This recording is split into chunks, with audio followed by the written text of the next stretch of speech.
जय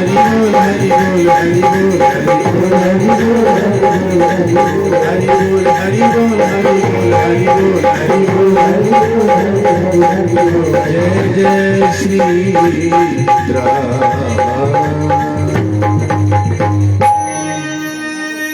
बोलिए वृंदावन में हरिलाल जय जय श्री राम। जय जय श्री राम। जय जय श्री राम। बड़ा सुंदर भावना के चले ठाकुर जी की मांग में कथा में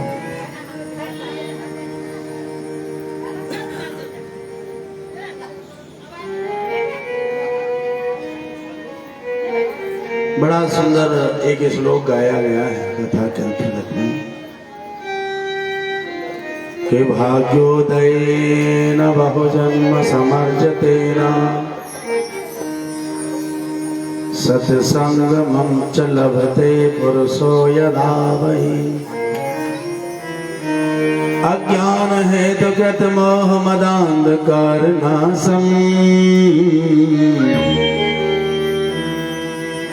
विधाय हि तदोदयते विवेका।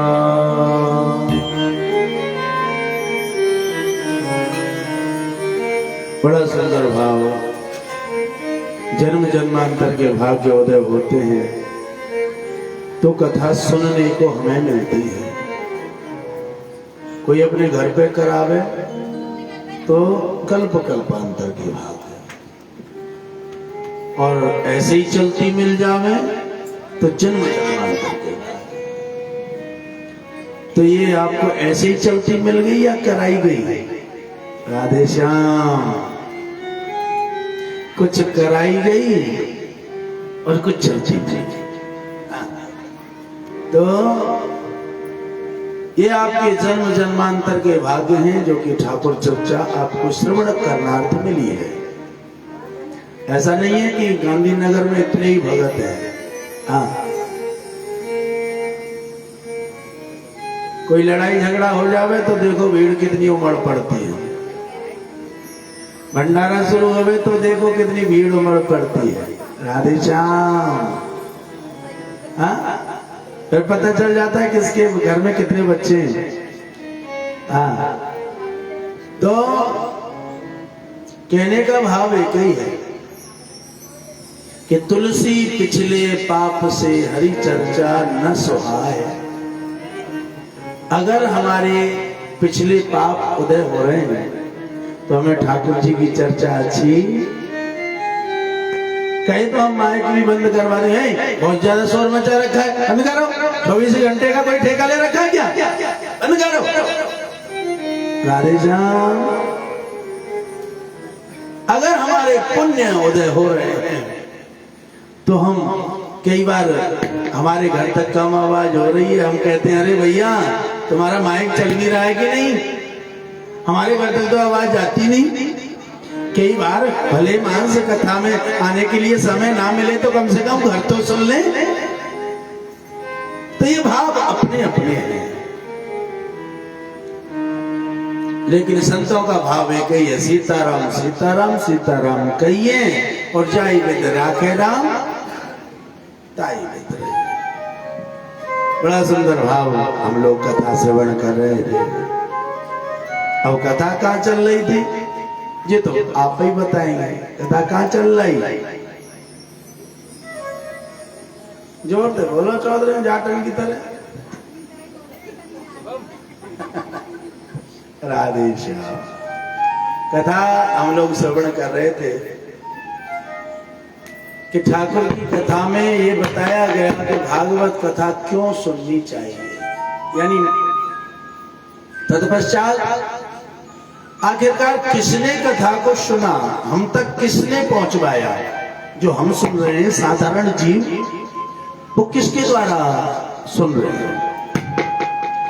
तो कल राजा परीक्षित के जन्मोत्सव और राजा परीक्षित को श्राप तक की कथा को हमने श्रवण किया। तत्पश्चात हमने सुना कि भागवत कथा क्यों सुननी चाहिए, कहां सुननी चाहिए, कैसे सुननी चाहिए, किससे सुननी चाहिए, कब सुननी चाहिए, इसके नियम हम लोगों ने बताए। तो बड़ा सुंदर भाव रखते हुए कल हम राजा परीक्षित के श्राप तक की कथा को सुने। राजा परीक्षित को श्राप लगा है, किस लिए लगा है? वो इसलिए लगा है कि हमें गलती से भी संतों का अपमान नहीं करना। लेकिन हमारी तो आदत हो गई है, थोड़ा ठीक ठाक मोटा सा पंडित मांगने आ जावे तो हम उसे बड़े बड़े सुंदर भोग सुनाते हैं। खाए खाए के इतना विलंगा पर्यो है, हट्टा कट्टा पर्यो है, तो भी कमायो ना जावे हैं?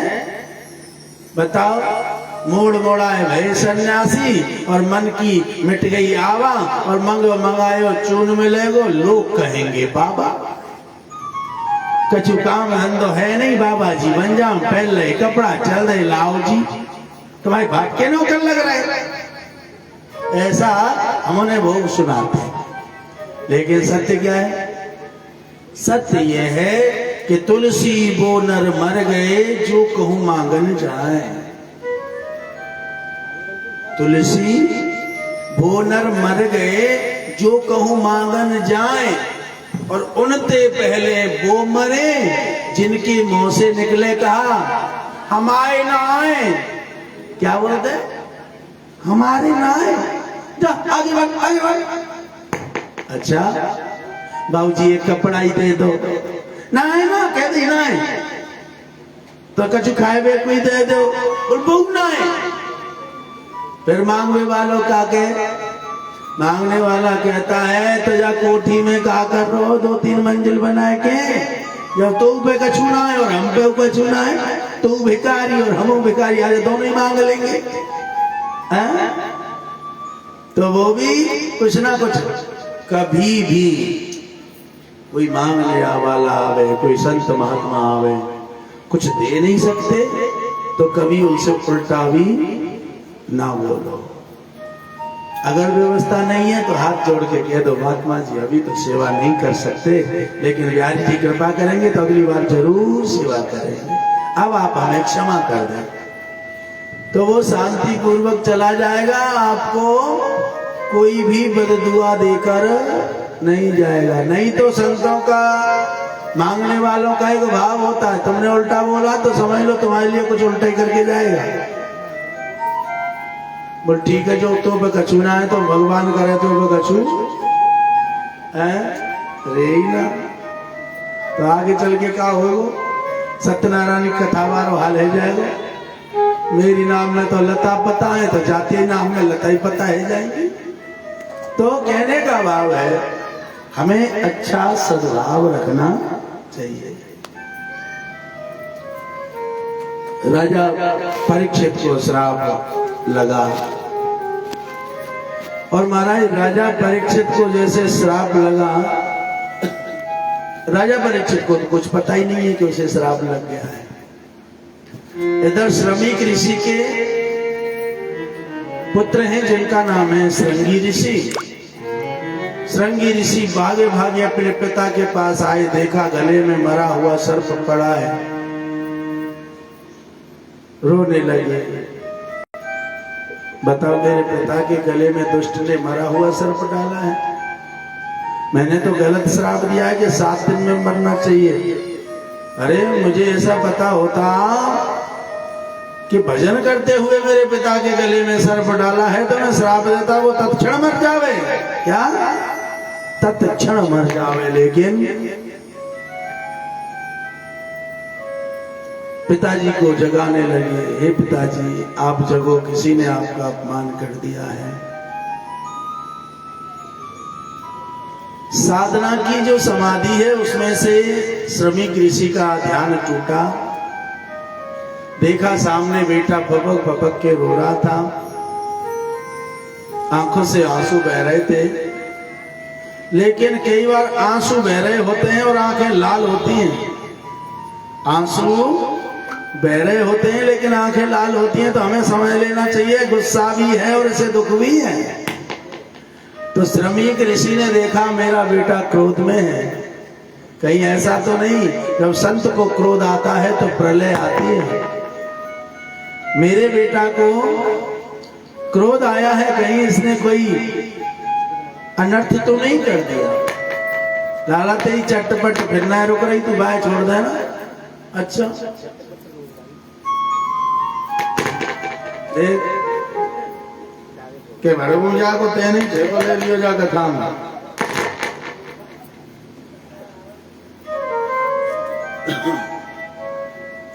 आज श्रमिक ऋषि कहने लगे बेटा क्यों रो रहे हो, तुम्हारे नेत्रों से पता चलता है तुम क्रोध में हो।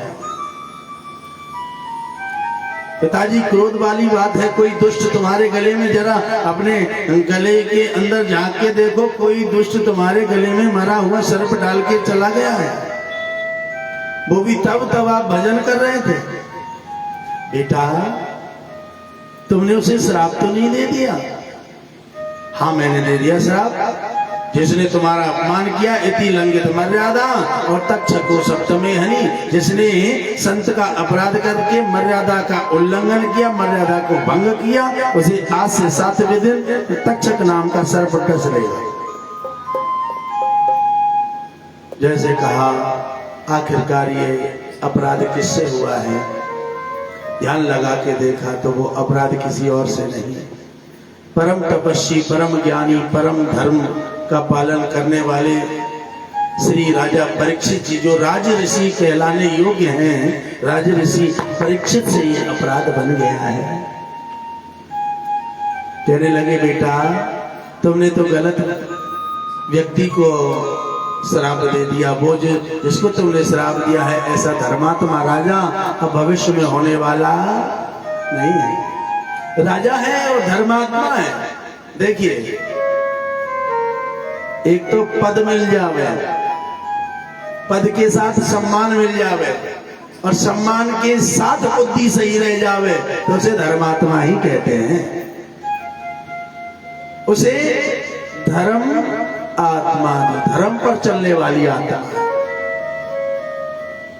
और राजा परीक्षित पूरी पृथ्वी के एक छत्र राज्य करने वाले चक्रवर्ती सम्राट ठहरे, जिनके पूर्वज ऐसे रहे, जिनके रथ को चलाने वाला स्वयं परमेश्वर रहा, जो खुद ऐसे रहे जिनकी गर्भ में रक्षा करने के लिए स्वयं भगवान को जाना पड़ा।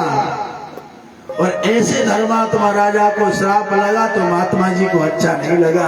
महात्मा जी कहने लगे ऐसा धर्मात्मा राजा नरक में नहीं जाना चाहिए। क्यों?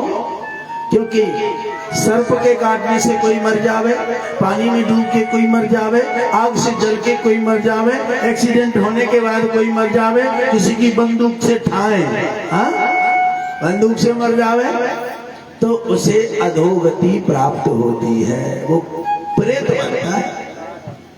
पितृ में और प्रेत में अंतर है।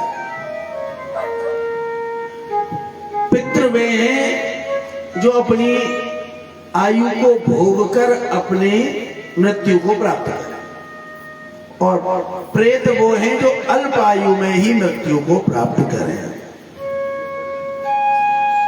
तो राजा परीक्षित इतने धर्मात्मा हैं, अगर इनको सर्प काटेगा तो ये अधोगति और प्रेत बन जाएंगे। इनके कल्याण के लिए कोई ना कोई साधन करना बहुत जरूरी है। इसलिए अपने एक चेला को भेजा जिसका नाम है गौरमुख।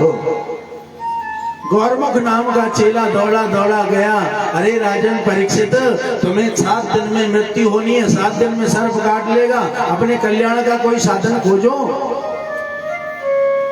राजा परीक्षित ने मुकुट उतारा और जैसे ज्ञान हुआ मैंने एक महात्मा का अपमान किया है, गलत किया है, मुझे तो 7 दिन ज्यादा मिल गए, मुझे तो जल्दी मरना चाहिए था, लेकिन फिर भी अगर अवसर मिला है तो फिर क्यों ना इस अवसर का लाभ उठाएं। राजा परीक्षित ने अपने पुत्र जिसका नाम है जन्मेजय, जिसकी आयु कितनी है 5 वर्ष, 5 वर्ष के जन्मेजय को बुलाया और कहा, बेटा तुम राजगद्दी पे बैठो, आज से मैं तुम्हें राजा घोषित करता हूं। पिताजी मैं तो 5 ही बरस का हूं, मैं राज्य को कैसे संभालूंगा। बोल बेटा जितना बड़ा तू है इतने ही बड़े हम थे, तब हमारे दादा बाबा हमें राजा बना के चले गए। चिंता ना करना, हमारे राज्य में जितने भी मंत्री संतरी जितने भी सभागण हैं सब धर्म के हैं, तुम्हें कोई हानि नहीं पहुंचाएगा, तुम आराम से राज करना, तुम तो सिर्फ गद्दी की शोभा बढ़ाना, राज्य तो तुम्हारे कर्मचारी अपने आप चलाएंगे। जन्मेजय राजा बन गए। राजा परीक्षित आज घर को त्याग कर जंगल की तरफ चले गए। जंगल है जिसमें एक विशाल वट वृक्ष खड़ा है, उस जंगल का नाम है, उस वन का नाम है, उस जगह का नाम है शुक्रताल। क्या नाम है? शुक्रताल। शुक्रताल में एक विशाल बड़ का पेड़ है, उस बड़ के पेड़ के नीचे जाके राजा परीक्षित बैठ गए। लेकिन धनवंता के पास गुणवंता बहुत आ जाते हैं, ये सत्य है कि नहीं है? अगर तुम्हारे पास टका है, पैसा है, तो 100 लोग अकल बताने आ जाएंगे। नहीं जी, इसे काम को ऐसे कर लो। हम तो कहते हैं हमने बड़ी बड़ी बिल्डिंग बना दी, इसको ऐसे बनाना, और कछु ना हो तो पूछ में हो जाएगा, तो तू कहाँ बना रहा हो, तो धरो का है ऐसे, ठीक है यूं झोपड़ी डाल ले, ये कर ले। बन जाते हैं रिश्तेदार सभी जब पैसा पास होता है, टूट जाता है गरीबी में जो रिश्ता खास होता है। अब तो राजा परीक्षित कोई साधारण राजा तो है नहीं, वो तो चक्रवर्ती सम्राट है। चक्रवर्ती सम्राट होने के कारण अब तो दूर दूर तक महात्मा लोगों को, संतों को, ब्राह्मणों को पता चला राजा परीक्षित को श्राप लगा है, तो दूर दूर से श्राप मोचन करने के लिए, श्राप को दूर करने के लिए, श्राप का उपाय बताने के लिए दूर दूर से महात्मा चले आ रहे। लेकिन जीवन गुजर जाता है, कोई भगवान की प्राप्ति तो बहुत बड़ी बात है, उसके दर्शन भी नहीं करा पाता। दर्शन तो बहुत बड़ी बात है, उसका अनुभव, उसका एहसास भी नहीं करा पाते। अब तो राजा परीक्षित के पास कुछ महात्मा आए, सुनो राजन, हमने सुना तुम्हें श्राप लगा, चिंता ना करो, हमें इतनी शक्ति है, 1 साल के अंदर भगवान से मिला देते। दूसरे कहने लगे आप तो 1 साल में मिलाते, हम तो 6 महीने में मिला देते। तीसरे कहने लगे तुम 6 की बात करते, हम तो 3 ही महीने में मिला देते। एक कहने लगे जी 1.25 महीने में तो हमें भगवान का साक्षात्कार कराते। एक ने तो आधा ही कर दी, कहने लगे 11 दिन में तो हम भी करा देते। अब राजा परीक्षित इंतजार कर रहे हैं, कोई कह दे 7 दिन में करा देते हैं, तो हम भाई को पल्लू पकड़ ले कि भैया तुम ही आ जाओ, हम पे 7 ही दिन बाकी है। अब तो महाराज 7 दिन में करावे को, क्योंकि 7 दिन में वही कल्याण करा सकता है जिसको काम, क्रोध, मद, लोभ, मोह किसी ने सताया ना हो। काम, क्रोध, मद, लोभ, मोह से अगर परे कोई संत है तो वो है श्री सुखदेव जी महाराज, जो जन्म लेते ही जंगल को भाग गए। अपने पिता को चिल्लाते हुए छोड़ दिया, अपनी मां को तड़पते हुए छोड़ दिया। वो सुखदेव आज जंगल में भजन कर रहे थे। और सुखदेव कोई साधारण महात्मा नहीं है। सुखदेव कौन है?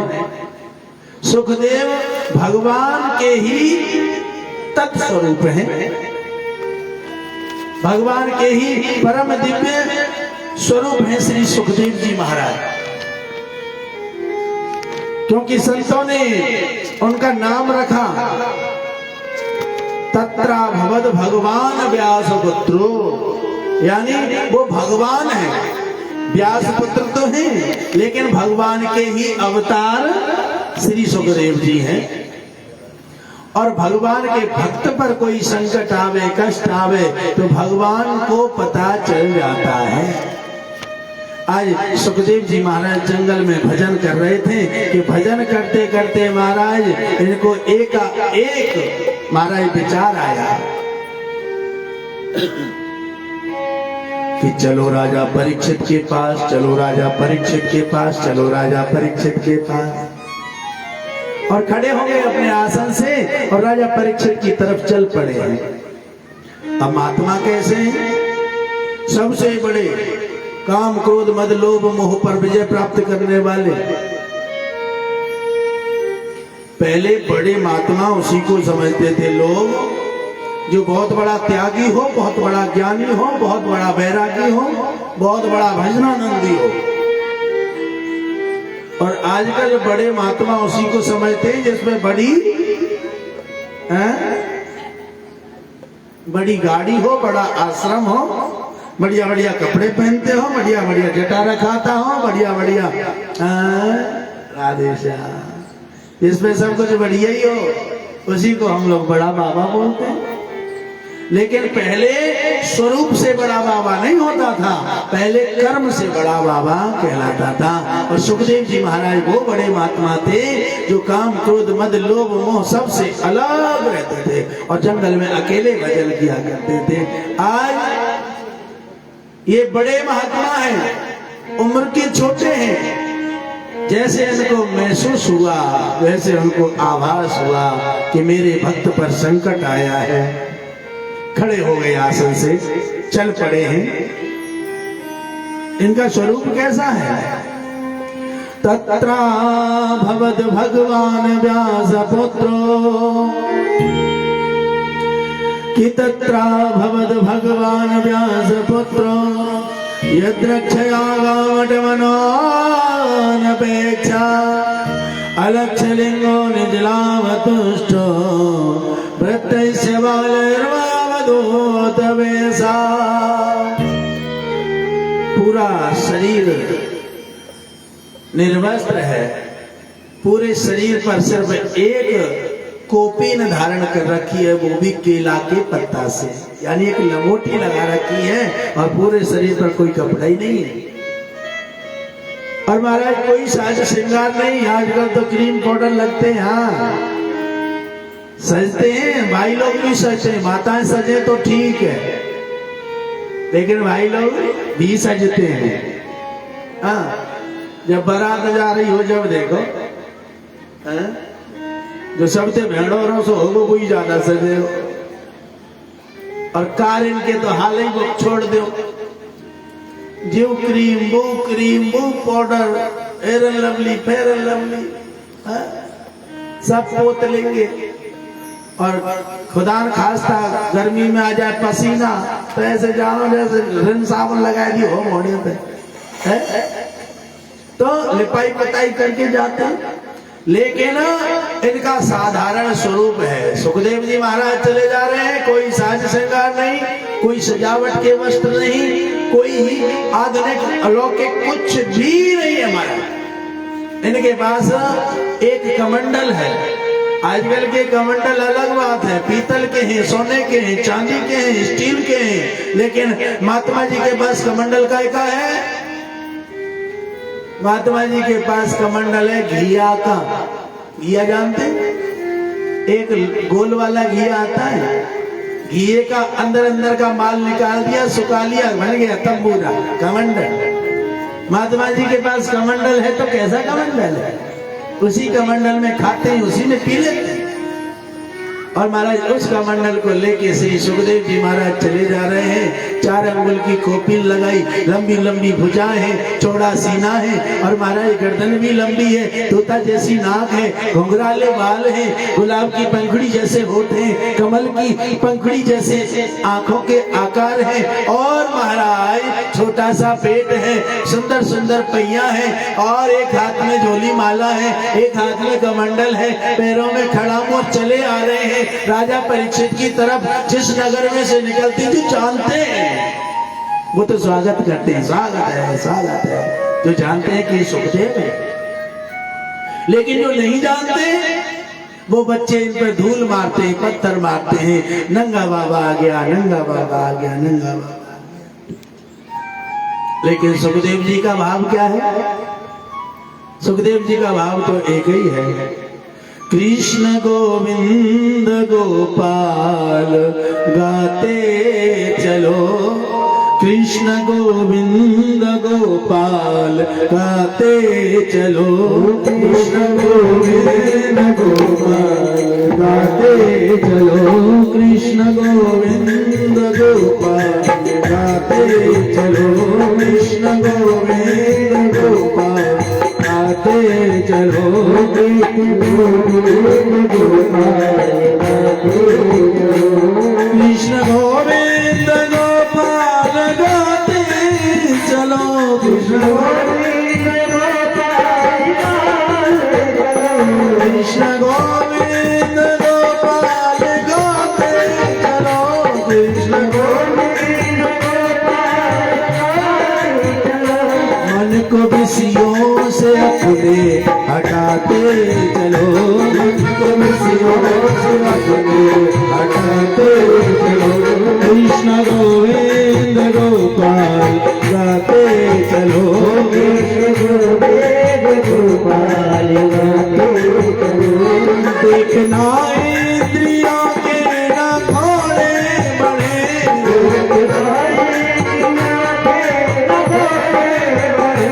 इनमें हरदम ही सत्संग के कोने पड़े,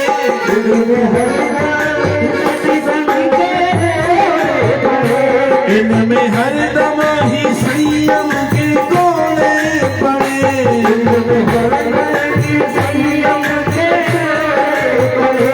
अपने रथ को सुमार्ग लगाते चलो, अपने रथ को सुमार्ग लगाते चलो, कृष्ण गोविंद गोपाल गाते चलो, कृष्ण गोविंद गोपाल गाते चलो, कृष्ण गोविंद गोपाल गाते चलो, कृष्ण गोविंद गोपाल गाते चलो, सुख में भूलो मती, दुख में भूलो मती, सुख में भूलो मती, सुख में भूलो मती, सुख में हम लोग पे सुख आ जावे तो कौन राम काका श्याम आ, और दुख आ जावे तो हे ठाकुर जी अब के बचाए ले, बोलते कि नहीं? लेकिन कहते हैं ना, दुख में सुमरन सब करें और सुख में करे न कोई, और जो सुख में सुमरण करे तो दुख काहे को। इसलिए ठाकुर जी सब कुछ हमें दे तो ठाकुर जी का नाम नहीं छोड़ना चाहिए। सुख में भूलो मती, दुख में भूलो मती, दुख में भूलो मती, दुख में भूलो मती, सुख में भूलो मती, सुख में भूलो नहीं, सुख में भूलो नहीं, सुख में भूलो नहीं। मन से प्यारे प्रीतम को मनाते चलो, मन से प्यारे प्रीतम को मनाते चलो, कृष्ण गोविंद गोपाल गाते चलो, कृष्ण गोविंद गोपाल गाते चलो। याद आएगी उनको कभी ना कभी, याद आएगी उनको कभी ना कभी, याद आएगी उनको कभी ना कभी, याद आएगी उनको कभी ना कभी, श्याम दर्शन तो देंगे कभी ना कभी, श्याम दर्शन तो देंगे कभी ना कभी, श्याम दर्शन तो देंगे कभी ना कभी, श्याम दर्शन तो देंगे कभी ना कभी। मन को मेरे सामने से लगाते चलो, मन को मेरे सामने से लगाते चलो, कृष्ण गोविंद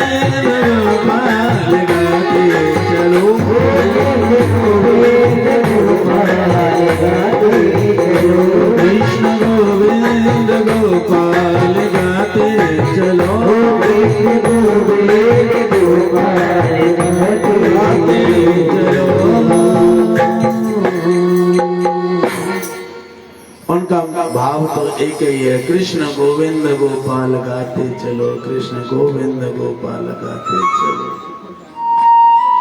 कोई सुख करे तो कोई हर्ष नहीं, कोई स्वागत करे तो कोई हर्ष नहीं, कोई दुख करे, कोई अपमान करे तो कोई विषाद नहीं, कोई कष्ट नहीं। उनका भाव यही है, चले जा रहे हैं,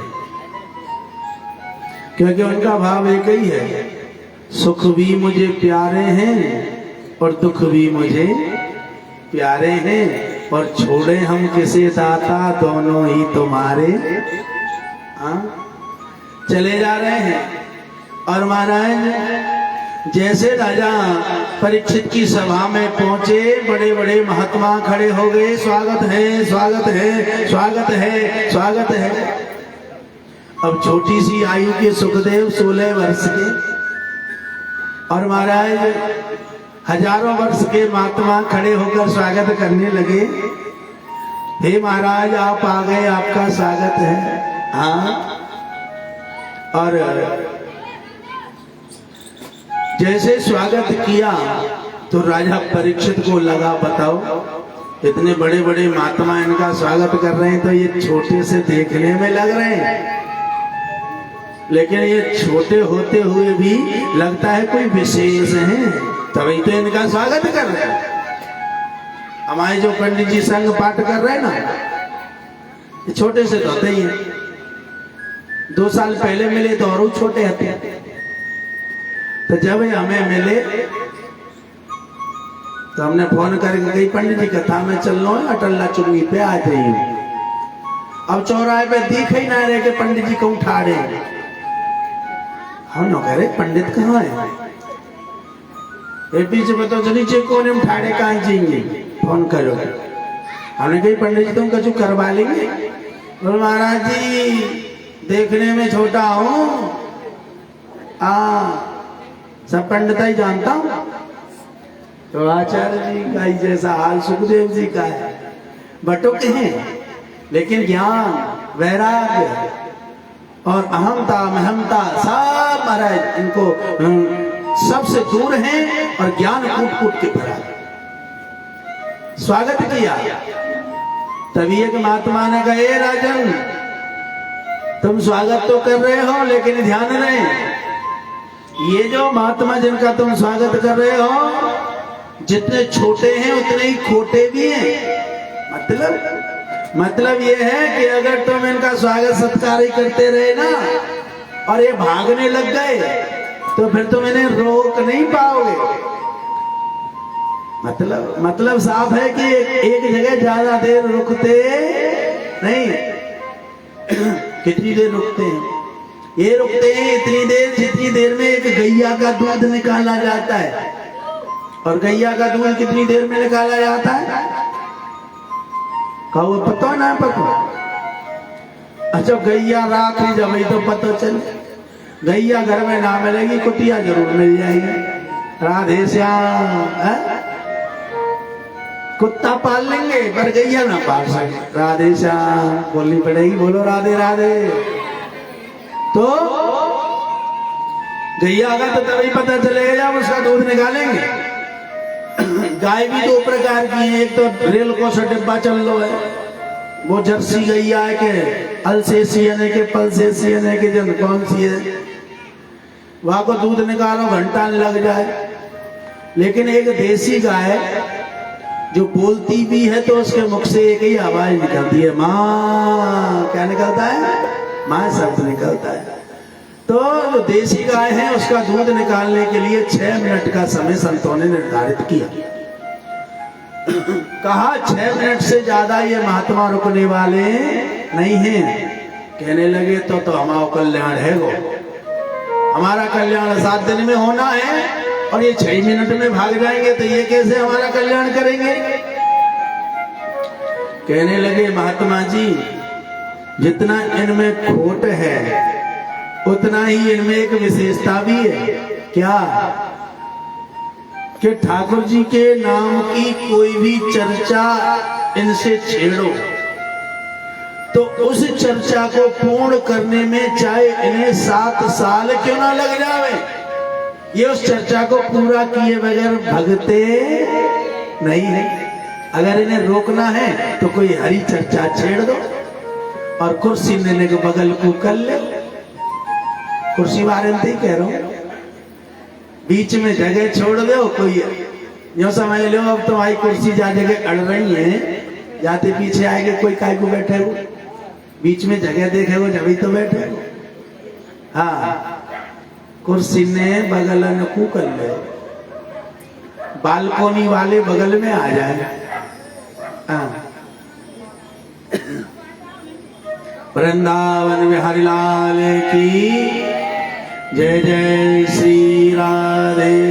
क्योंकि जहाँ पे तुम्हारी कुर्सी लग रही है समझ लो पंडाल तो फुल भरो, आते पीछे जगह ही नहीं दी गई, कहा हो तो बैठे हो कहाँ थे। भाव जो भी रहे आइए कथा में ही प्रवेश करें।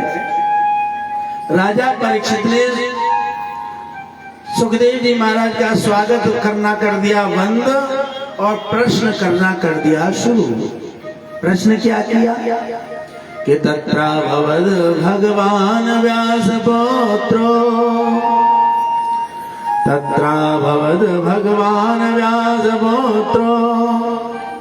व्यासपुत्र हे व्यासपुत्र हे भगवान, मैं आपसे प्रश्न करना चाहता हूं। क्या?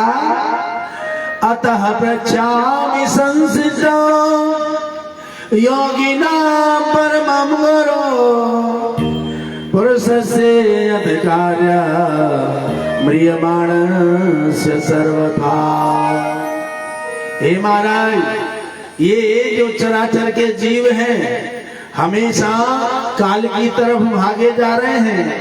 इन काल की तरफ जाने वालों का कल्याण कैसे होगा, मैं आपसे प्रश्न करना चाहता हूं कि इन जीवों का कल्याण कैसे होगा और जल्दी मरने वाले को भगवान की प्राप्ति कैसे होगी।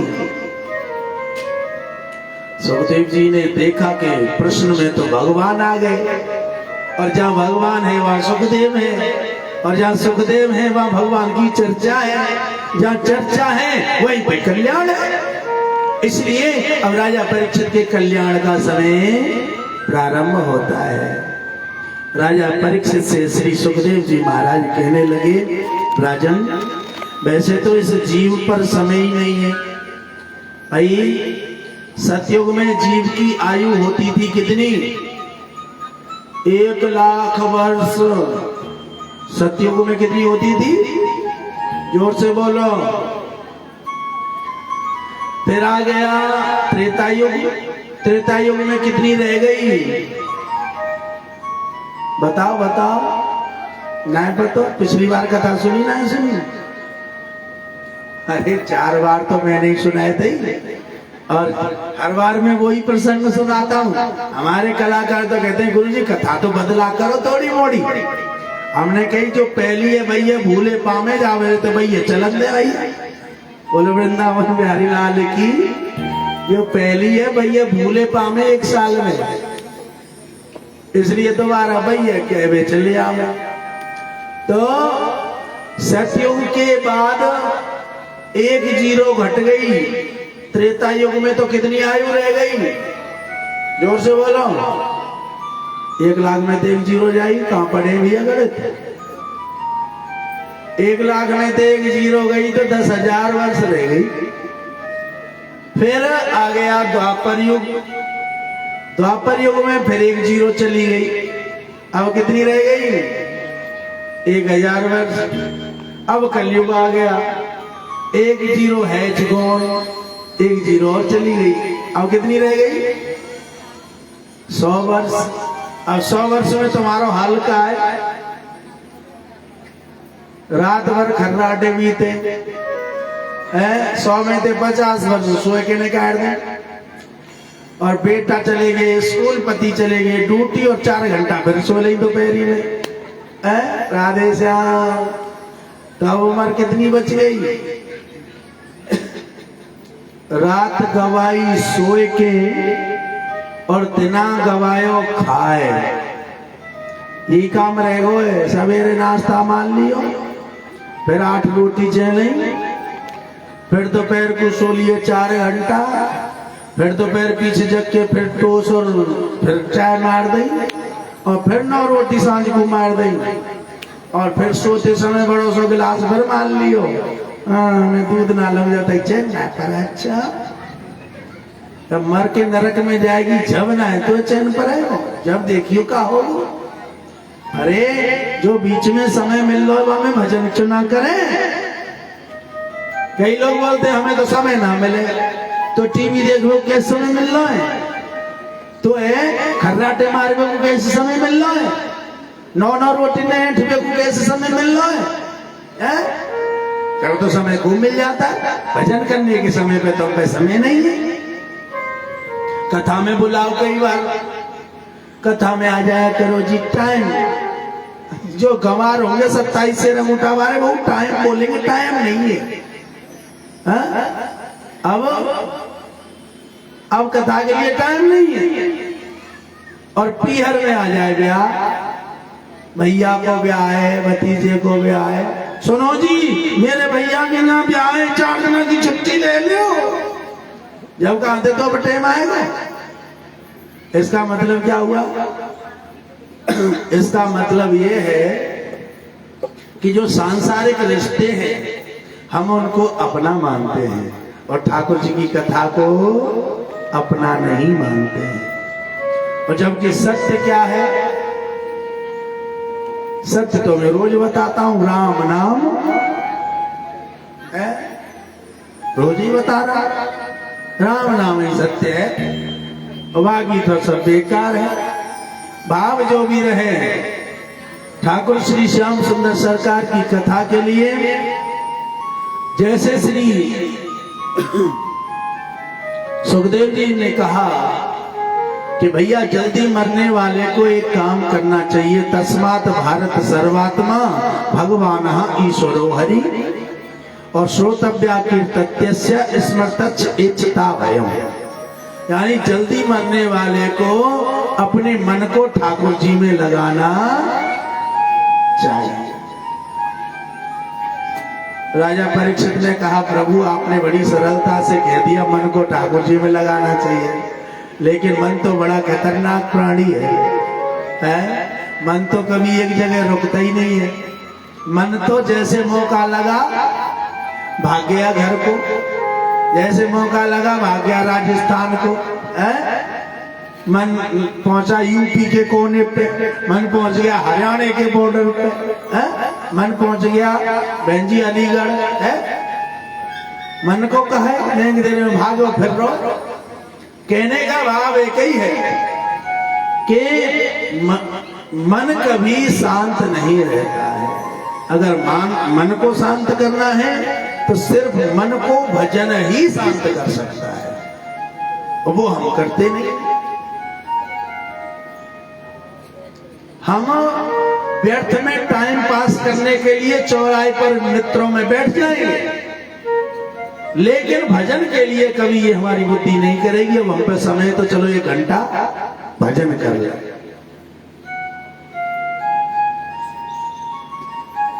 अभी अभी दोपहर में कोई बात याद आ जाती है। एक संगीत वाले को मैं फोन कर रहा था, संगीत वाला, मैंने कहा भाई यहीं रह जाया करो, कीर्तन शाम को हो जाया करे। कहने लगे जी गांव चले जाया करेंगे, नहीं देर में मोटरसाइकिल पे फुर। मैंने कहा क्यों भाई? बोल वहां क्या है कि नजदीक कथा है, लोकल में कथा को जी तो फायदा है, घर जाके मित्र दोस्तन ते चौराहे पे नहीं देर बैठ ले तो एक आनंद आ जाए। बाय ठाकुर की कथा में आनंद ना आ रहा है, बाय में गप्पन में आनंद आ रहा है, झूठ सांच बोलने में आनंद आ रहा है। तो भाव जो भी रहे, जीव आज कुमति की तरफ ज्यादा जा रहा है और सुमति की तरफ कम जा रहा है। आज राजा परीक्षित ने पूछा महाराज इस जीव का कल्याण होगा कैसे? तो महाराज भगवान जो सुखदेव स्वरूप हैं कहने लगे राजन मन को रोकने का तुम्हें उपाय बताता हूं। मन को रोकने का उपाय है जितासनो, जितश्वासो, जित संगो, जितेंद्रिय, स्थूले भगवतो रूपे मनः संधारयेद धिया। अगर तुम्हें अपना मन बस में करना है तो सबसे पहले बैठना सीखो। क्या? सबसे पहले सुगंधा बैठना सीखो, हैं?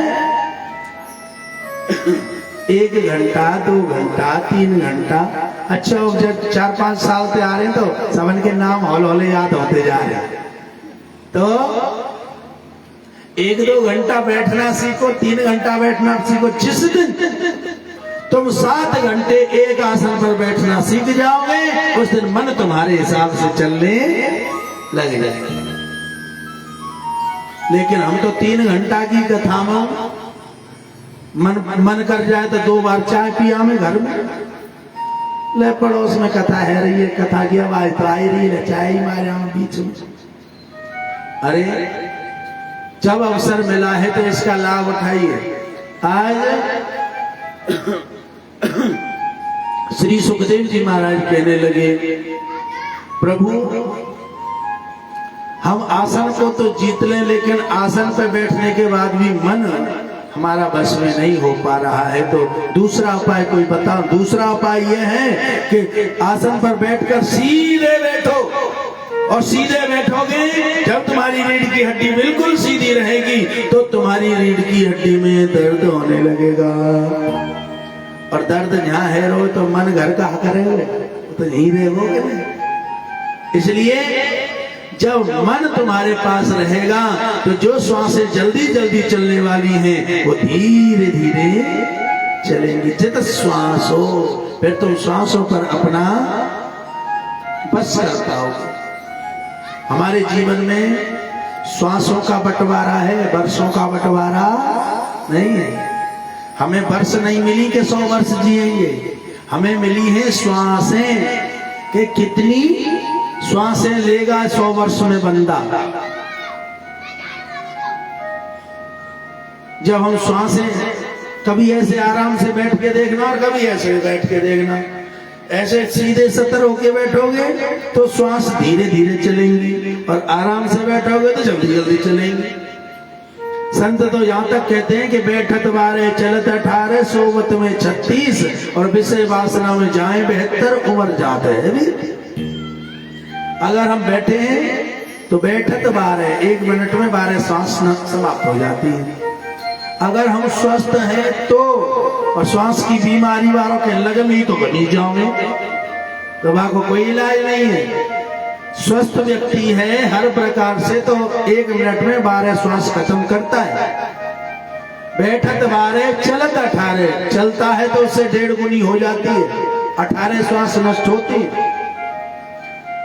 और सोवत में 36, ज्यादा सोने वाले वो जल्दी मरे, इसलिए होश में रह के सोना चाहिए।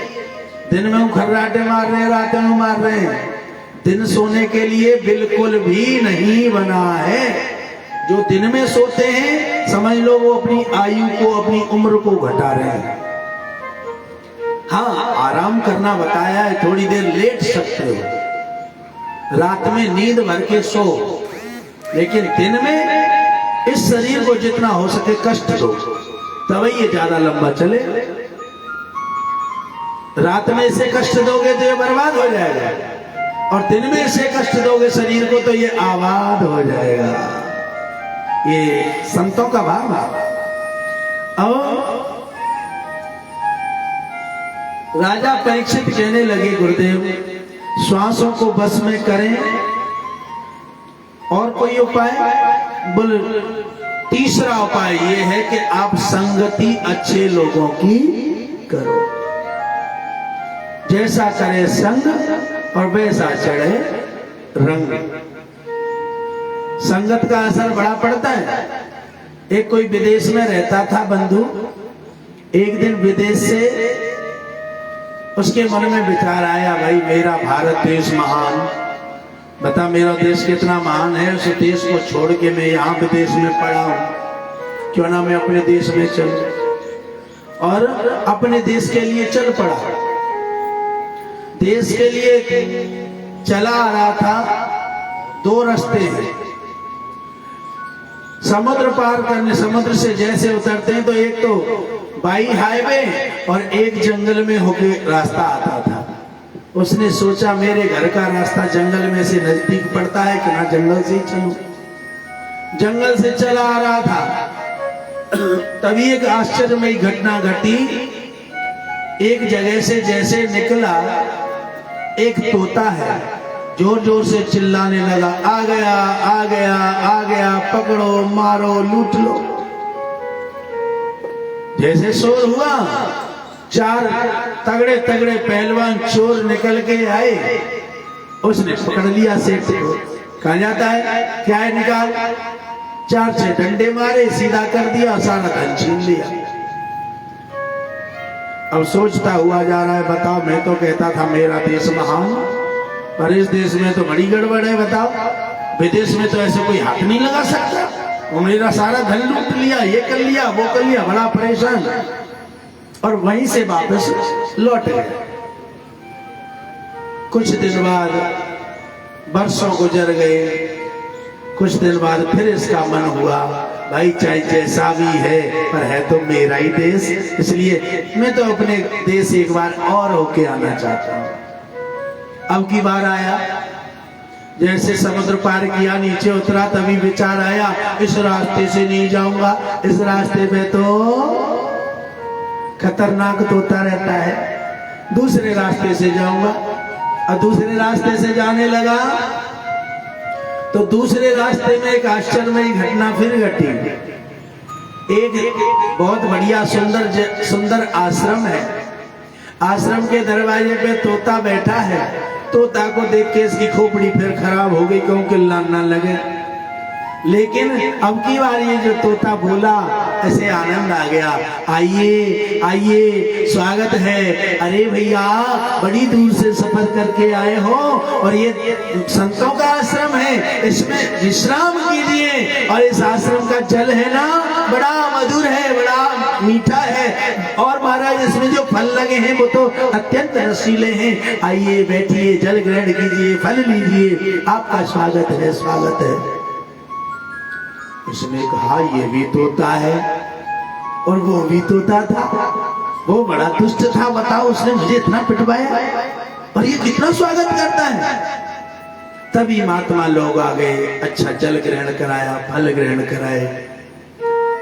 फल ग्रहण करते करते सेठ ने एक बात पूछी महात्माओं से, महात्मा जी एक बात समझ में नहीं आई। बोले क्या? बिल्कुल ऐसा ही तोता पिछली बार में आया था, उसने मुझे ऐसा पिटवाया, ऐसा लुटवाया कि अभी तक दर्द होता है।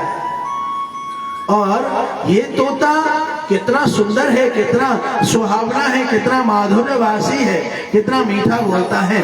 इस तोते ने तो आज मुझे गदगद कर दिया। क्या अलग अलग तोते अलग अलग भाषा बोलते हैं? कहने लगे भैया तोता तोता होता है, पर तुम्हें ये प्रश्न करना है तो तोता से ही जाके करो, हम क्या बता सकते हैं। सेठ जी तोता के पास गए। अरे भैया क्या तोता तोता अलग होते हैं? तोता बोल पड़ा, अरे भैया जी हम वही तोता हैं जिसने तुम्हें ढंग से ही पिटवाया था। तो भैया अब क्यों नहीं पिटवाया? कहने लगे पहले मैं चोरों के साथ रहता था, पहले मैं लुटेरों के साथ रहता था, तो मैं एक ही बात सुनता था, आ गया पकड़ो मारो लूट लो।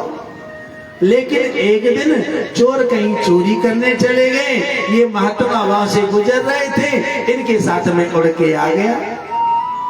और जब से इनके आश्रम पे आया हूँ बस मैं एक ही भाव समझता हूँ, भाव देखता हूँ, इनका स्वागत सम्मान प्रक्रिया देखता हूँ।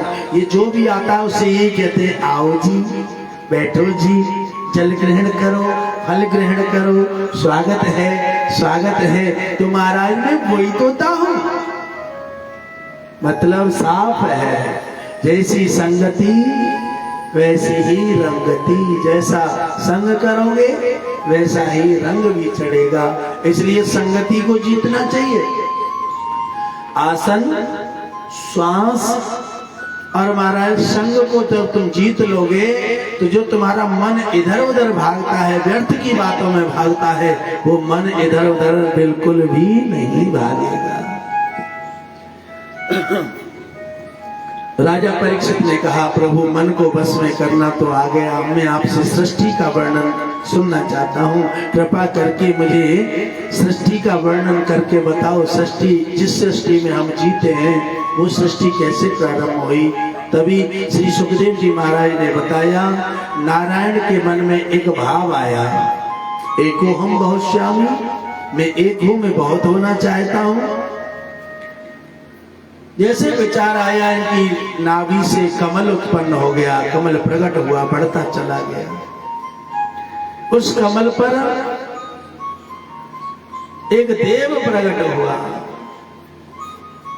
जिसे हम ब्रह्मदेव कहते हैं। ब्रह्मदेव सोचने लगे कि मैं तो अकेला ही अकेला हूं, कोई और दूसरा है कि नहीं। पीछे की तरफ मुड़कर देखना चाहते थे कि इन्हें मुड़ने की जरूरत नहीं पड़ी। इनके मन में विचार आया कि पीछे देखूं तो पीछे एक मुख पैदा हो गया। इनके मन में विचार आया कि बगल को देखूं तो बगल को भी एक मुख पैदा हो गया। इन्होंने विचार किया कि इधर देखूं तो इधर भी एक मुख पैदा हो गया। एक मुख वाला ब्रह्मा आज चतुर्मुखी हो गया, चतुरानन कहलाने लगा। आनंद का मतलब मुख, यानी चतुरानन कहलाने लगे ब्रह्मा जी। चारों तरफ देख रहे हैं लेकिन कोई दिखता ही नहीं, चारों तरफ जल ही जल दिख रहा है। इन्होंने सोचा जो कमल की जो नली है शायद इसमें कोई बैठा हो, नीचे उतर गए, चले जा रहे हैं। जड़ ढूंढना चाहते हैं लेकिन हरि अनंत, हरि कथा अनंता, भगवान का कहीं अंत नहीं है। वो अंदर चले जा रहे थे लेकिन कोई अंत ना मिला, आखिर हार कर दोबारा कमल के ऊपर ही आ गए। जब ये कमल के ऊपर दोबारा आए, विचार कर रहे थे आखिर मैं कौन हूं, मैं कौन हूं। तभी स्पर्शे सुयत सोच मेकम विषम निष्कंच नाना नृप यद धनम विदो। एक कमल की पंखड़ी है जो बार बार पानी में लग रही है, आवाज निकल रही है, तपहा तपंती तपसार दे हम, तप करो तप करो, तप ही सार है। तप करने का मतलब कोई भजन नहीं है। तप करने का मतलब क्या है? तप करने का मतलब है तपस्या। तपस्या किसे कहते हैं? एक पांव पे खड़े हैं, जाओ कछु मत बोलो, फिर वो तपस्या है। सिर्फ आसन पे बैठ जाओ, कछु मत बोलो, वो भी तपस्या है। पानी में जाके घुस के खड़े हैं, जाओ कछु मत बोलो, वो तपस्या है। यानी शरीर को तपाना, कष्ट देना ही तपस्या है। आज ये आंख बंद करके बैठ गए। आंख बंद करके जब बैठे थे तो इनकी आंखों में धीरे धीरे धीरे धीरे एक प्रकाश जैसा प्रकट होने लगा। तुम कभी प्रैक्टिकल करना, तुम कोई नाम जाप मत करो, कुछ भी मत करो, आंख बंद करके बस बैठ जाओ। तो थोड़ी देर में ऐसा लगेगा कि हमने आंख बंद करी है, थोड़ी देर बाद आंखों में तिलुला तिलुला जैसे घूमने लगेंगे। वही तिलुला तिलुला कुछ देर में बड़े हो जाएंगे। बड़े होने के बाद हमारी कल्पना अपने आप दौड़ने लगेगी, वो आकाश जैसा दिखाई देने लगा, कभी नीचे जा रहे हैं, कभी ऊपर जा रहे हैं। मन जब क्या क्या कल्पना करने लगेगा, आखिर ब्रह्मांड जैसा महसूस होने लगेगा। और ब्रह्मांड जैसा तो लगातार 2 घंटे आंख बंद करके कभी प्रयोग करना। उसी ब्रह्मांड जैसे स्वरूप में एक सुंदर प्रकाश दिखाई देने लग जाएगा। और उस प्रकाश में परमेश्वर जिस रूप में तुमने कभी भगवान की झांकी देखी होगी वही तुम्हें दिखाई देने लगेगा। आज ब्रह्मा जी आंख बंद करके तपस्या कर रहे थे कि महाराज इनको एक प्रकाश दिखा, प्रकाश में परमेश्वर यानी परम ब्रह्म नारायण दिखाई देने लगे। नारायण से कहा, तो हम, मैं कौन हूं?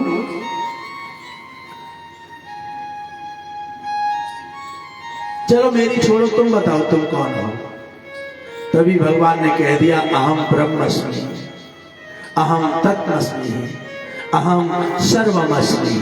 मैं ब्रह्म हूं, मैं तत्व हूं, मैं ही सब कुछ हूं, मुझसे ही सब कुछ पैदा है और मुझ में ही सब कुछ विलीन हो जाता। अहम सर्वमस्मि, मैं ही सब कुछ। जैसे कहा तो कहने लगे तो हम कौन हैं? को हम कहने लगे हम ब्रह्म हैं और तुम ब्रह्मा की नाभि से पैदा हुए हो, इसलिए तुम्हारा नाम ब्रह्मा है।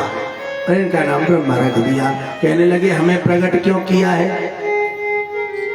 कहने लगे तुम्हें प्रकट किया है कि तुम हमारी सृष्टि का निर्माण करो, तो हमारी सृष्टि को आगे बढ़ाओ।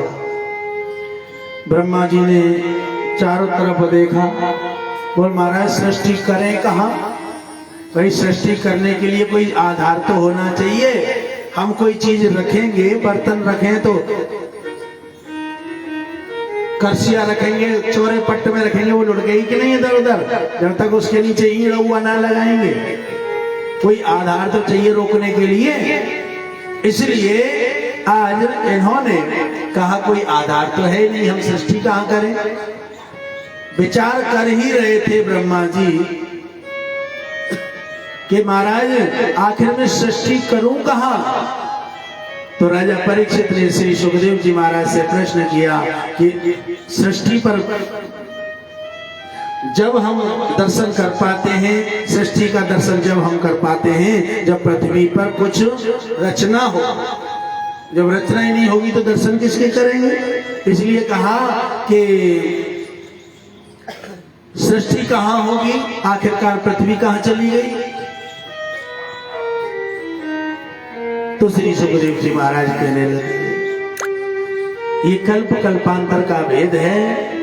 हर कल्प में अलग महात्मा होते हैं, हर कल्प में अलग देवता होते हैं, हर कल्प में इंद्र होते हैं, हर कल्प में अलग अलग संरचना होती है।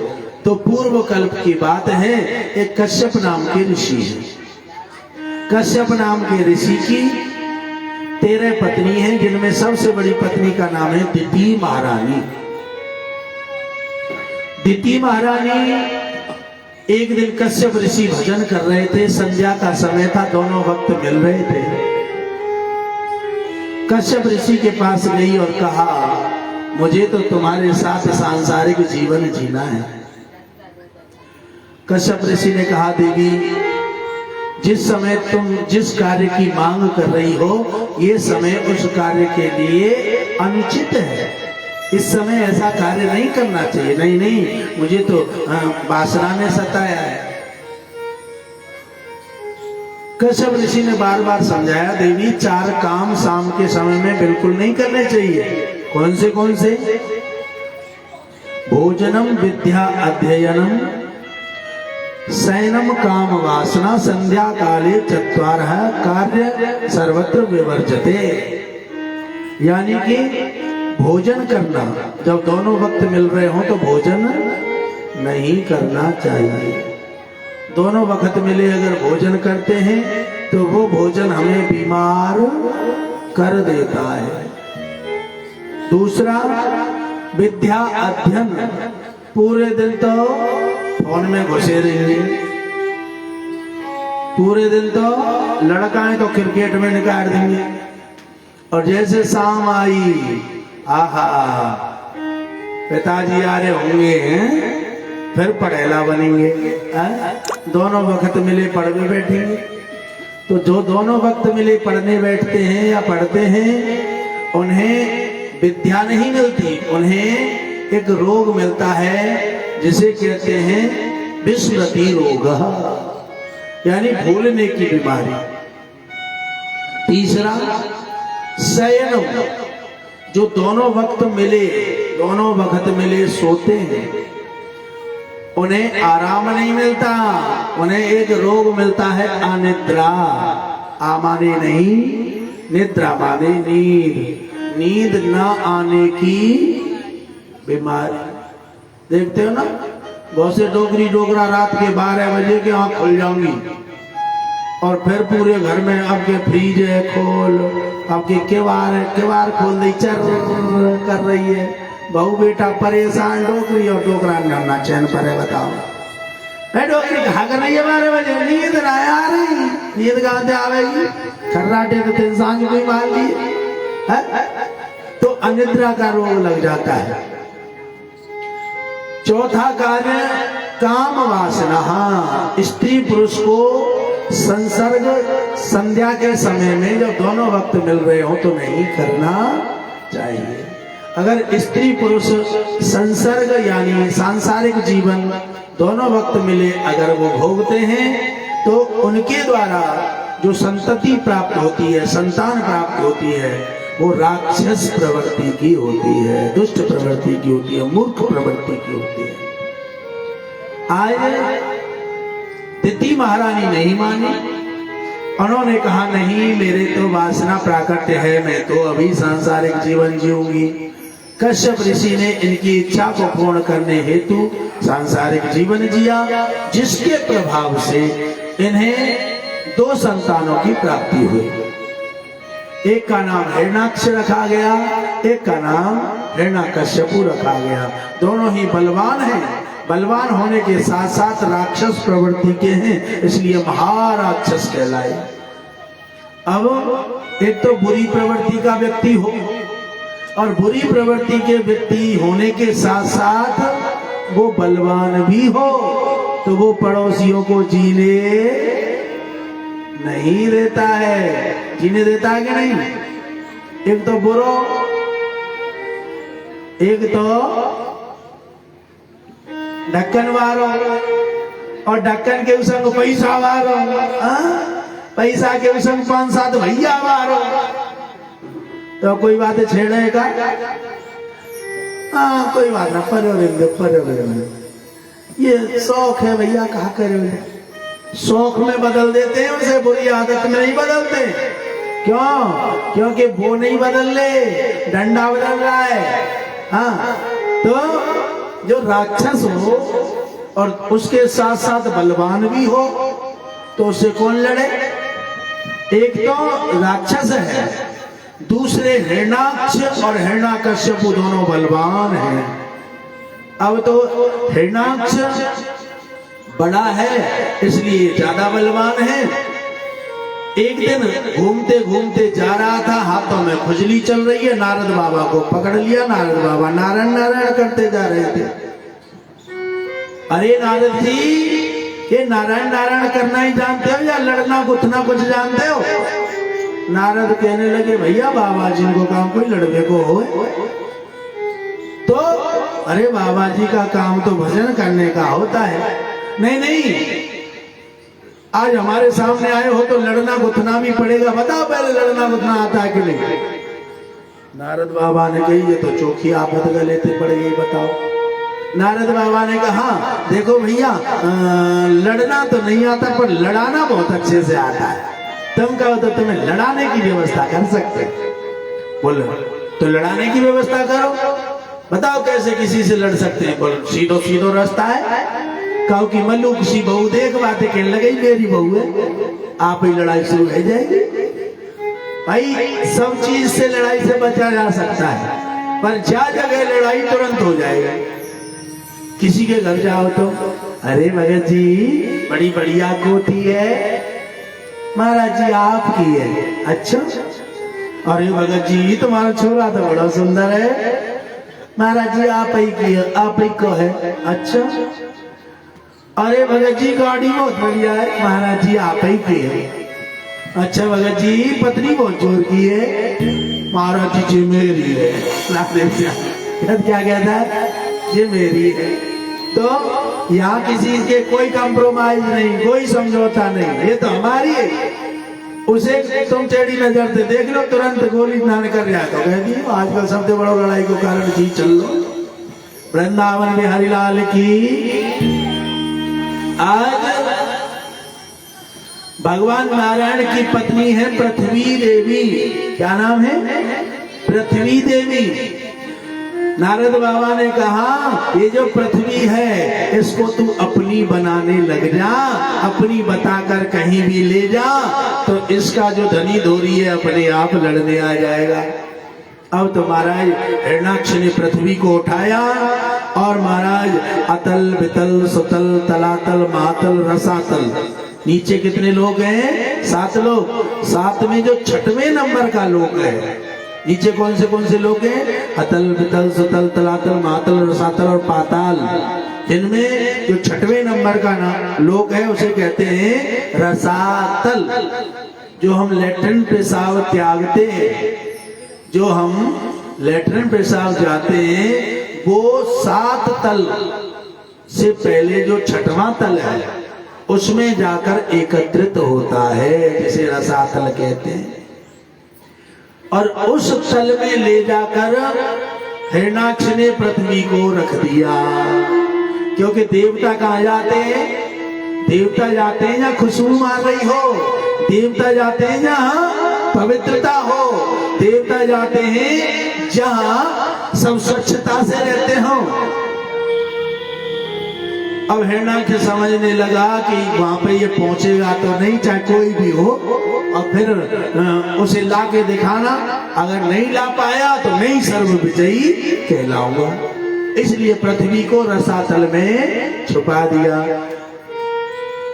इधर ब्रह्मा जी सोच ही रहे थे कि आखिर सृष्टि कहाँ होनी चाहिए। ब्रह्मा जी को एक छींक आई और छींक के द्वारा एक बाराह का बालक प्राकट्य हुआ। बाराह का मतलब क्या होता है? कितने लोग जानते हैं बाराह का मतलब? हाथ उठाओ जरा, उठाओ, शर्मा काय को रहे हैं। 1 2 3 4, बाकी सब बेकार है? अरे बाराह का मतलब होता है मिस्टर पिग, मिस्टर सुगर भगवान। बाराह भगवान का अवतार हुआ।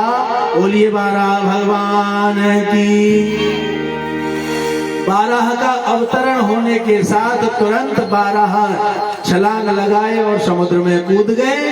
अतल वितल सुतल तलातल महातल रसातल में पहुंच गए और बाराह ने पृथ्वी को उठाया, अपने दांतों पे रखा, चले आ रहे थे। इधर नारद बाबा को फिर हिरणाक्ष ने पकड़ लिया। क्यों रे बाबा जी, तुम तो कह रहे थे कि इस पृथ्वी को अपना बना लो तभी लड़ने वाला आ जाएगा, अभी तक तो कोई आया नहीं। जैसे पकड़ा था, बातें कर रहा था, वैसे ही नारद ने पीछे इशारा कर दिया। देवो आरती डाड़ को ठोका, पीछे इशारा किया तो पृथ्वी को दांतों पे रख के चले आ रहे हैं। तुरंत हिरणाक्ष ने आवाज लगाई, भो वनगोचरा कुत्र गच्छति। वनगोचर का मतलब, वनगोचर का मतलब भी मिस्टर पिग है, वनगोचर का मतलब भी सुगर है। जैसे वनगोचर, अच्छा एक व्यक्ति के 2 नाम होते हैं, एक नाम लो तो वो बड़ा खुश हो जाता है, और एक दूसरा नाम ले दो तुरंत गाली देने लगता है। किसी व्यक्ति का दूसरा नाम सुनना हो तो होली में सुनो, गाँव में जा जाएगा। जो रसिया होते हैं ना, रसिया लोंगाड़े, वो असली नाम है ना बोलेंगे होली पे, भैया बोलेंगे या तो वो चिड़े, हाँ जाते कि वो गाली देवे, और जितनी जो गाली देवे वो समझ ले वो उतने पीछे पड़ जाएंगे। दे बेटा कितना गाली देवे, और वो मन करे जितना कोर्स जैसे गाली दे, जैसे कोर्स करे हो, दे भैया दे भैया। पर जो लुंगा होते हैं वो उन्हीं गालियों में खुश हैं। ब्रज का यही तो भाव है, बाहर कोई गाली देने और सुनने में खुश नहीं होता, लेकिन ब्रज में लाल बनावे में ज्यादा ही खुश हो। दे बेटा गाली कितना देवे, और भगवान का खुश करने वाला नाम है बाराह, लेकिन भगवान को नाराज करने वाला एक नाम है, वो है वनगोचर। कई बार जो है काने ते कानो कहे, कान हो जाए वो रूठ, और धीरे धीरे पूछ ले तेरी कैसे गई है फूट।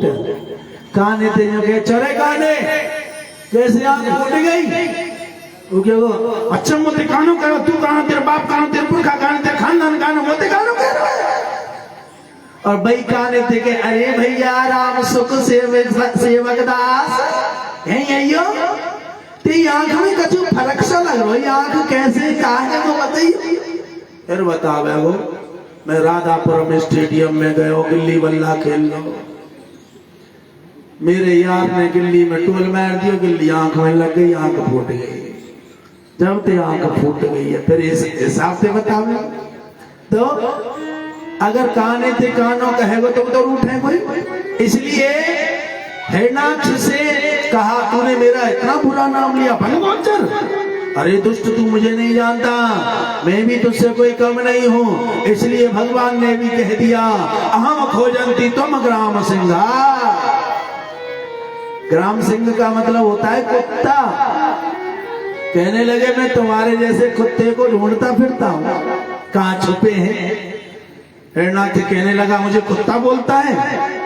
भगवान ने कही, तू कौन सो हम पे फूल बरसा रहा हो, तू भी तो बनगोचर बोल रहा है। हमें 12 भगवान बोल सकता है, लेकिन तू बनगोचर बोल रहा है।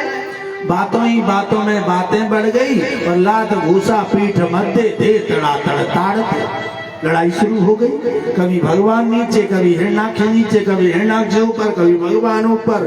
कभी ये घूसा मारे, कभी वो लात मारे, कभी वो लात मार दे तो कभी वो घूसा मार दे। लिस्सा पट्टी शुरू। और महाराज काफी समय तक युद्ध चलता रहा, कोई जीतता नहीं है, क्योंकि बलशाली हिरणाक्ष बहुत हैं और बलशाली मेरे ठाकुर भी अनंत है। इसलिए युद्ध चलता रहा। भगवान ने कहा, इस दुष्ट को ज्यादा समय रखना अच्छी बात नहीं है, क्योंकि हमारे ही देवता सोचने लगेंगे कि हिरणाक्ष कोई कम बलशाली नहीं है, बताओ भगवान से इतने दिन से युद्ध कर रहा है। इसलिए कोई ऐसा ना हो कोई इसका भी भक्त बन जावे। इसलिए देखते ही देखते भगवान ने अपने दोनों दांतों को हिरणाक्ष की छाती में गड़ा दिया। ऐसे दोनों दांतों को छाती में गड़ाया और इसका रक्त मुंह से बहने लगा और रक्त बमन करता हुआ हिरणाक्ष का प्राणांत हो गया। और जैसे हिरणाक्ष का प्राणांत हुआ, सारे देवता लोग जय जयकार करने लगे। बोल हिरणाक्ष मर्दन भगवान की, बोलिए बाला भगवान की जय जय श्री राधे। बोलो राधे राधे, जोर से बोलो। एक बार और बोलना पड़ जाएगा। बड़ा सुंदर भाव। भगवान पृथ्वी को लेके जा रहे हैं। पृथ्वी भगवान के दांतों पे रखी है कि पृथ्वी को अभिमान हो गया। सोचने लगी, देखो देखो भगवान को मेरी कितनी जरूरत है। थोड़े दिन के लिए रसातल को क्या गई, भगवान को तो शुगर बनना पड़ गया। आजकल माताएं भी अभिमान करती है ना कई बार। हाँ, बाबा लोग थोड़ा सा झगड़ा झपाड़ा करे, अरे तू गड्डी क्या 2 रोटी बनावे के समय तुम कोई काम है। तो माता भी कह दे, हाँ और का 2 ही रोटी तो लगे, का उदाहरण 2 रोटी न तुम्हें करके देख रहे। मैं जा रही हूँ पियर लेके, झोला पियर चली गई। फिर देखो बेटा को का हाल हो। एक उतना तो बालक करने बिना जरी रोटी ना खवा सके, ये पक्की बात है। एक उतना चारों कोने झरे ना मिलेंगे, बर्तन झूठे ही पाएंगे सिंक में। 2 दिन बाद आवेगी, फिर इतने ढेर लगे पावे वो बर्तन चुनाव तो फुर्सत ही नहीं पड़ी। का कर रहे हो, 2 रोटी तो है, 2 रोटी टाइम देना है भाई, और बर्तन फिर ढेर ही लग रहा है। उसी काम को माताएं सब कर भी लेंगी और स्टार प्लस देख लेंगी, बुआ लगे साथ निभाना है। स्टार प्लस देख लेंगी, बुआ लगे काम समय दे जाएगा। तो चाको काम भैया साजे, नहीं तो मूड मोंगरा आवाज। हाँ, भाव जो भी रहे, अगर हम साधारण स्त्री हैं और हमारे पति साधारण हैं तो हम ये अभिमान करें तो हमारा चलता है, लेकिन भगवान के सामने कोई अभिमान करे तो वो बिल्कुल नहीं चल सकता। आज पृथ्वी अभिमान करना चाहती है, लेकिन भगवान ने कहा बताओ, इस पृथ्वी पर हमारी सृष्टि होने जा रही है और ये पृथ्वी अभिमानी हो रही है। अभिमानी पृथ्वी पर सृष्टि होगी तो सब जीव अभिमानी पैदा होंगे। और अभिमानी का स्वभाव क्या होता है? मर जाएगो पर झुकेगो, ये अभिमानी का स्वभाव होता है। इसलिए कहने लगे इसमें अभिमानी पैदा होंगे और 4 दिन बाद ही लट्ठबाज शुरू हो जाएगा, आपस में लड़ लड़ के मर जाएंगे। सृष्टि शुरू है तो पहले ही समाप्त हो जाएगी। इसलिए पृथ्वी का अभिमान दूर करना अति अनिवार्य है। भगवान ने एक लीला करी। क्या लीला करी? जिस रास्ते से पृथ्वी को लेकर जा रहे थे उस रास्ते में भगवान ने एक लीला करी कि तरह तरह के पंछी बोल रहे हैं, तरह तरह के महाराज शीतल मंद सुगंधित हवा बह रही है, नदियों की कलकल कलकल की आवाज आ रही है, अनेक संत महात्मा भजन कर रहे हैं, राधे राधे राधे राधे ध्वनि आ रही है। पृथ्वी को बड़ा आश्चर्य हुआ। पृथ्वी कहने लगी सारी दुनिया तो हमारे ऊपर बसती है, लेकिन ये हमसे अलग जीवों की आवाज कहां से आ रही है? तभी भगवान से पूछा, गोविंद सारी दुनिया तो हमारे ही ऊपर बसती है, लेकिन ये जीवों की आवाज कहां से आ रही है? भगवान ने कहा, तू क्या समझती है अगर तू नहीं रहेगी तो क्या मेरी सृष्टि नहीं चलेगी? अरे ये मेरी सृष्टि है जो तेरे ऊपर होने वाली सृष्टि से लाखों गुना सुंदर है, अच्छी है, मनोहर है और माधुर्य है, सुंदरता की खान है। आखिरकार प्रभु ये कौन सी जगह है? तो भगवान ने कहा ये मेरे गोलोक धाम का एक हिस्सा है, एक टुकड़ा है, गोलोक धाम का भाग है, जिसे कहते हैं श्रीधाम वृंदावन। अब तो वृंदावन का जैसे नाम सुना तो पृथ्वी का भी भाव बन गया। हे प्रभु, मुझे भी इस वृंदावन में शामिल कर दो, या इस वृंदावन को मुझ में। अब इतनी बड़ी पृथ्वी है, वृंदावन में तो शामिल नहीं हो सकती, इसलिए वृंदावन को ही पृथ्वी पे शामिल किया जा सकता है। हे प्रभु, मेरा अभिमान अब समाप्त हुआ।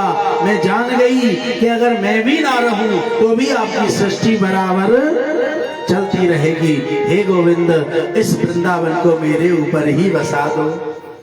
और सत्य बात है, वृंदावन इस दुनिया में सबसे अलग है। चाहे कितनों बड़ो पापी हो, वृंदावन में जाके 2-4 बार तो राधे राधे बोल ही देता है। चाहे कितना भी बड़ा पापी हो, पापी है तो चाहे वो मजाक में करे पर राधे जरूर बोले। राधे बोलने का तरीका होता है, एक तो होता है राधे राधे जी, एक होता है राधे। तो इसमें और इसमें कितना अंतर हो गया? ये मजाक वाली भाषा में हो गया और वो प्रेम वाली भाषा में हो गया, भक्ति वाली भाषा में हो गया। भाव जो भी रहे, बड़े से बड़ा पापी भी वृंदावन में जाने के बाद राधे राधे बोलते हैं। आइए हम भी वृंदावन चले। मन चल वृंदावन धाम,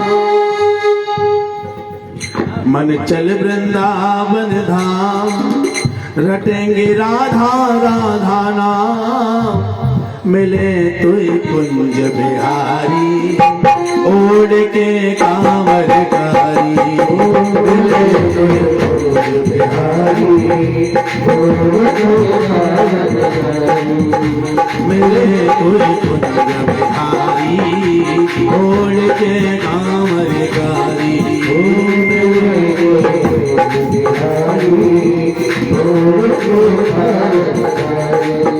मन चल वृंदावन धाम,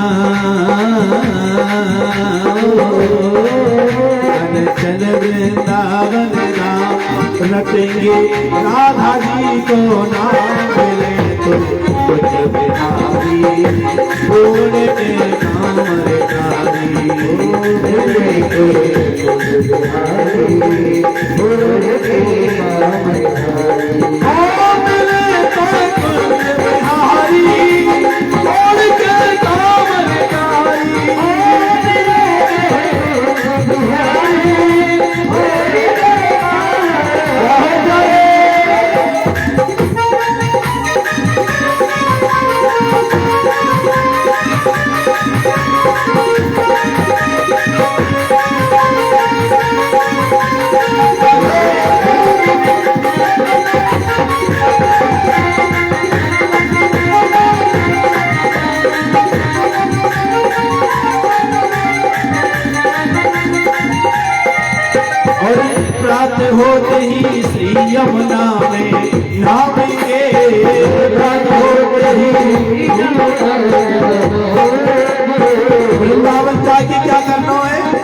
जगत के जमुना जी में गोता लगाना है। संत लोग में कहते हैं प्राप्त होते ही श्री यमुना में नहावेंगे।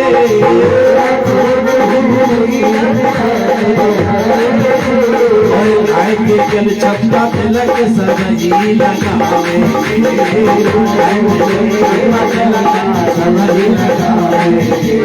परिक्रमा दे हरि नाम, परिक्रमा दे नाम, जपेंगे राधा राधा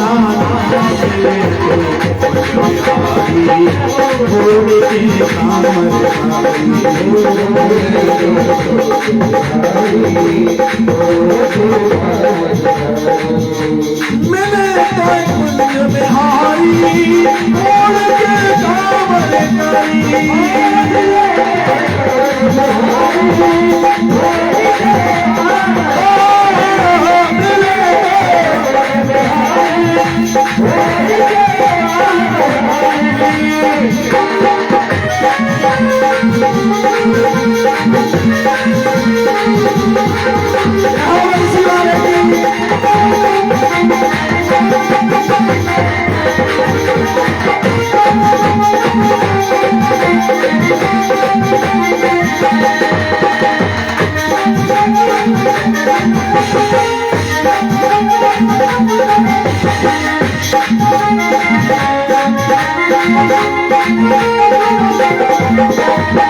प्यारो प्यारो राधा को नाम है।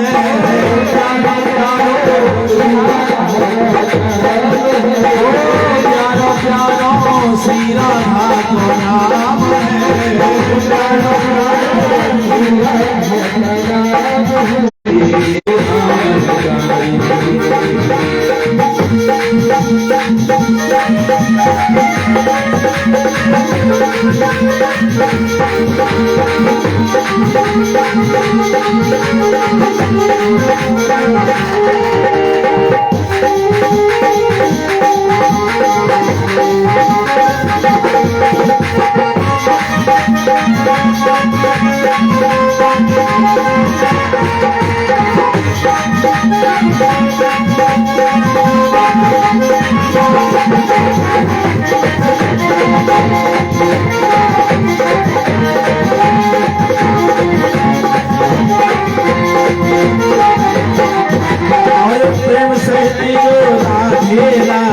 गाते हैं।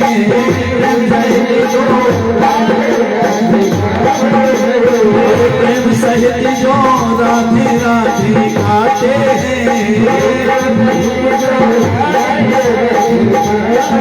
और सुन के राधा धाम बिहारी आते हैं।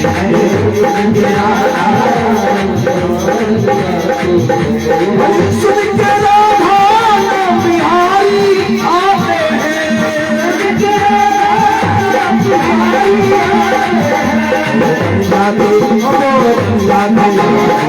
जाते श्यामा श्याम बन जाते श्यामा श्याम जपेंगे राधा जी को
ठाकुर श्री श्याम सुंदर सरकार आज 12 स्वरूप में पृथ्वी पर वृंदावन को स्थापित करते हैं और इस श्री धाम वृंदावन का अगर जीव एक बार भी चिंतन करे, मनन करे, स्पर्श करे, भ्रमण करे,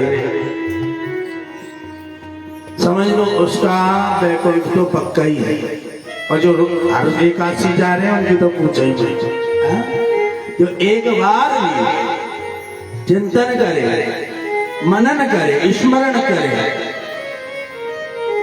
एक महात्मा जी तो यहां तक कह रहे थे कि श्रीधाम वृंदावन हमारे हृदय में एक बार आ भी जावे कि हम वृंदावन जाएंगे, चाहे जा ना पावे, अगर हृदय में एक बार भी आ जावे तो समझ लो कल्याण निश्चित है।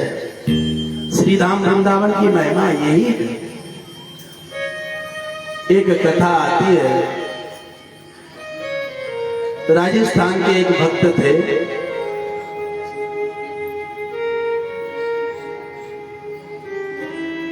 पति पत्नी और एक बेटा।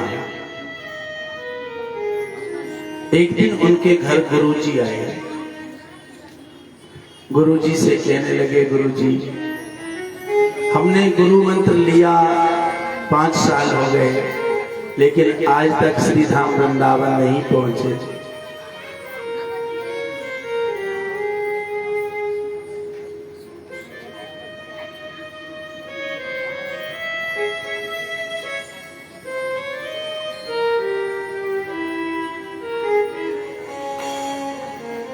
क्योंकि करें कानिए कान प्यारो, रानिए राना प्यारो। हमें कहा में कथा थे, हम तो छोड़िए खिला लें, अगली बार मिलेगी कि ना मिलेगी। अरे मैया वो घर ही जाएगी जी लौट। हाँ तो पानी घर देगी क्या। वृंदावन में हरिलाल की एक राजस्थान के भक्त हुए,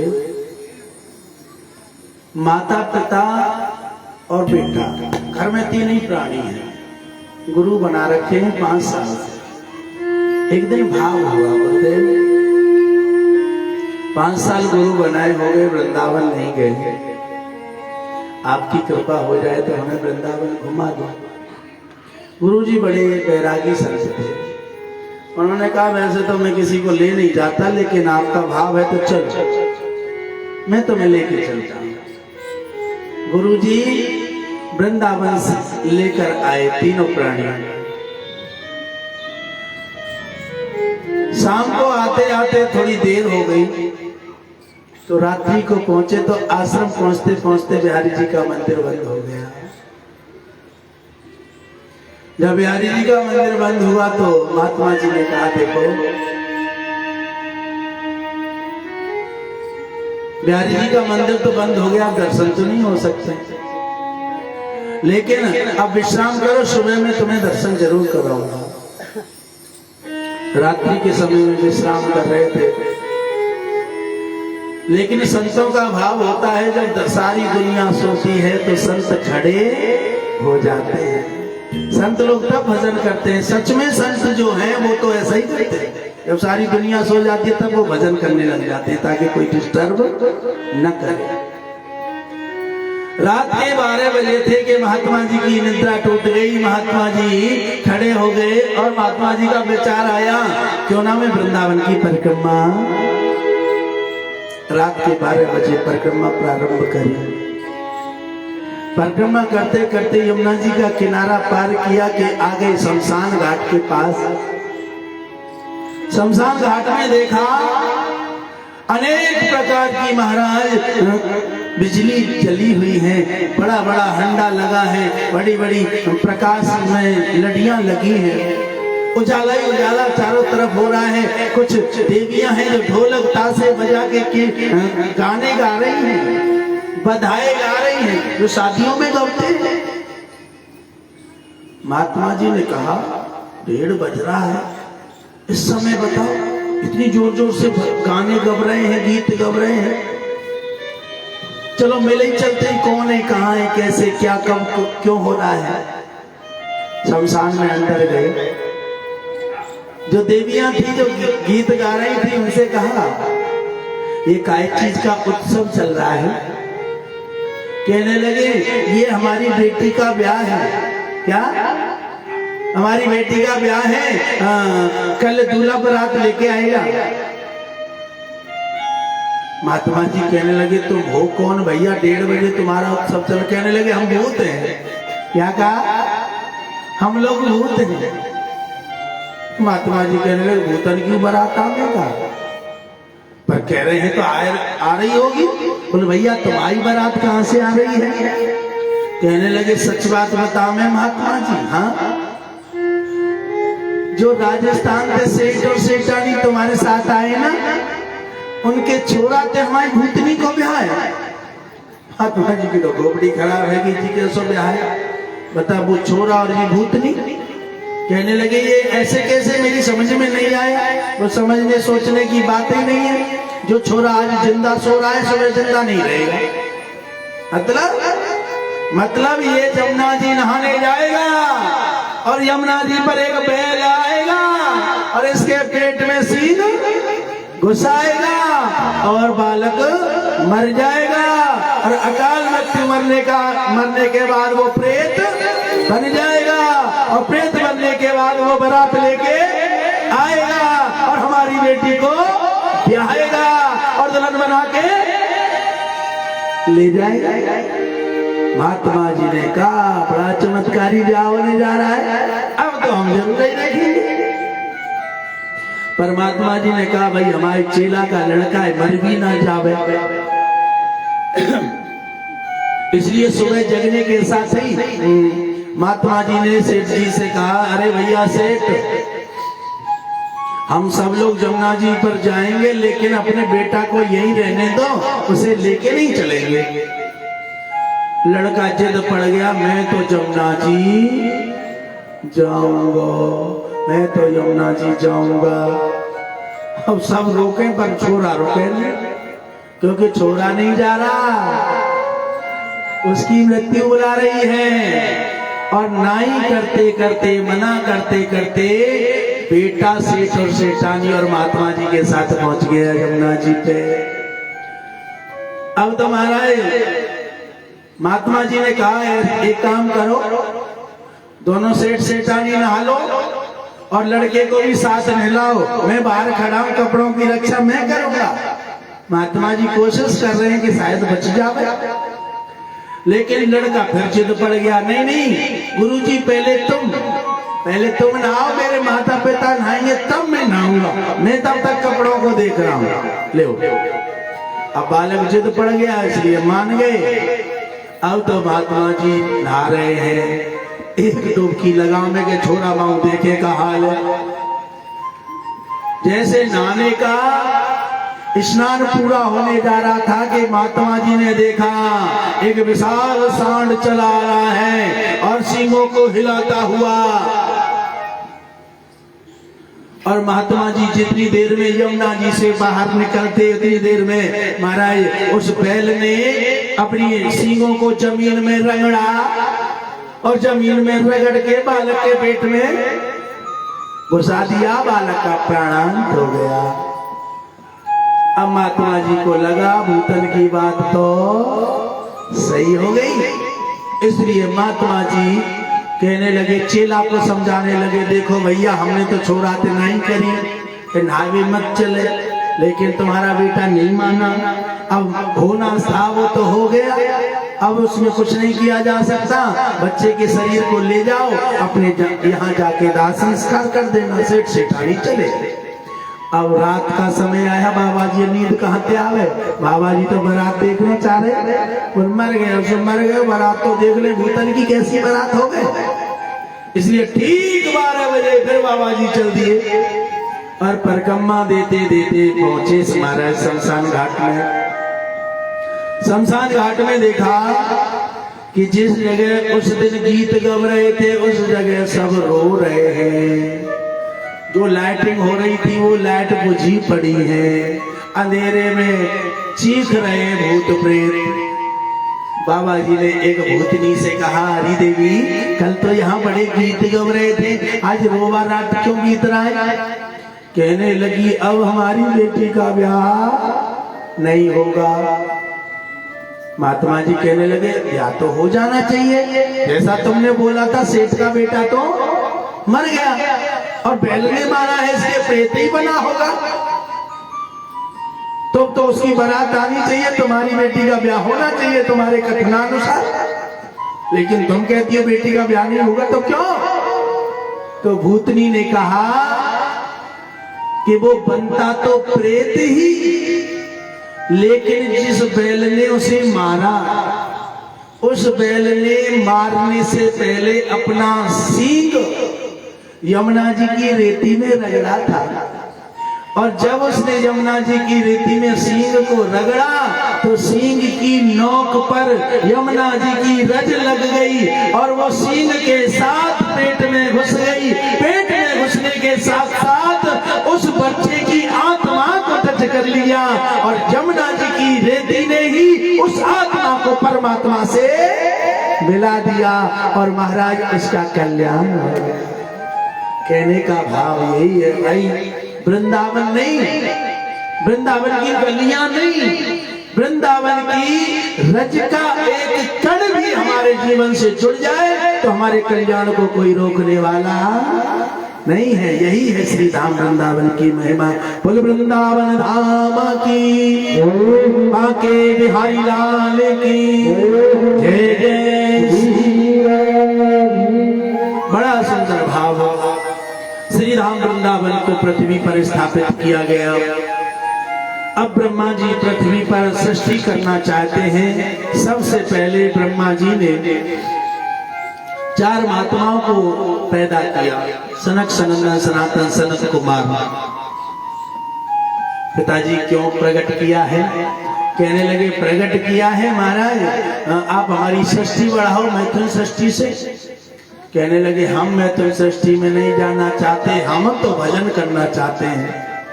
ब्रह्मा जी को बड़ा क्रोध आया, बताओ कैसी संतान है, पैदा होते ही हमारी आज्ञा का उल्लंघन कर रही है, जाओ श्राप देते हैं, तुम 5 वर्ष के ही बने रहोगे। अच्छा, जो अच्छे लोग होते हैं वो बुराई में भी अच्छाई ढूंढ लेते हैं। अब कोई दुष्ट होता तो वो तो खुद बदले में क्रोध करके श्राप दे देता, बताओ अभी हम पैदा होना भाई हमें श्राप दे दिया। लेकिन सनक सनंदन सनातन सनत कुमार ने श्राप नहीं दिया, उन्होंने बुराई में अच्छाई ढूंढी। उन्होंने कहा ये तो अच्छा श्राप मिल गया, हम हमेशा 5 वर्ष के बने रहेंगे।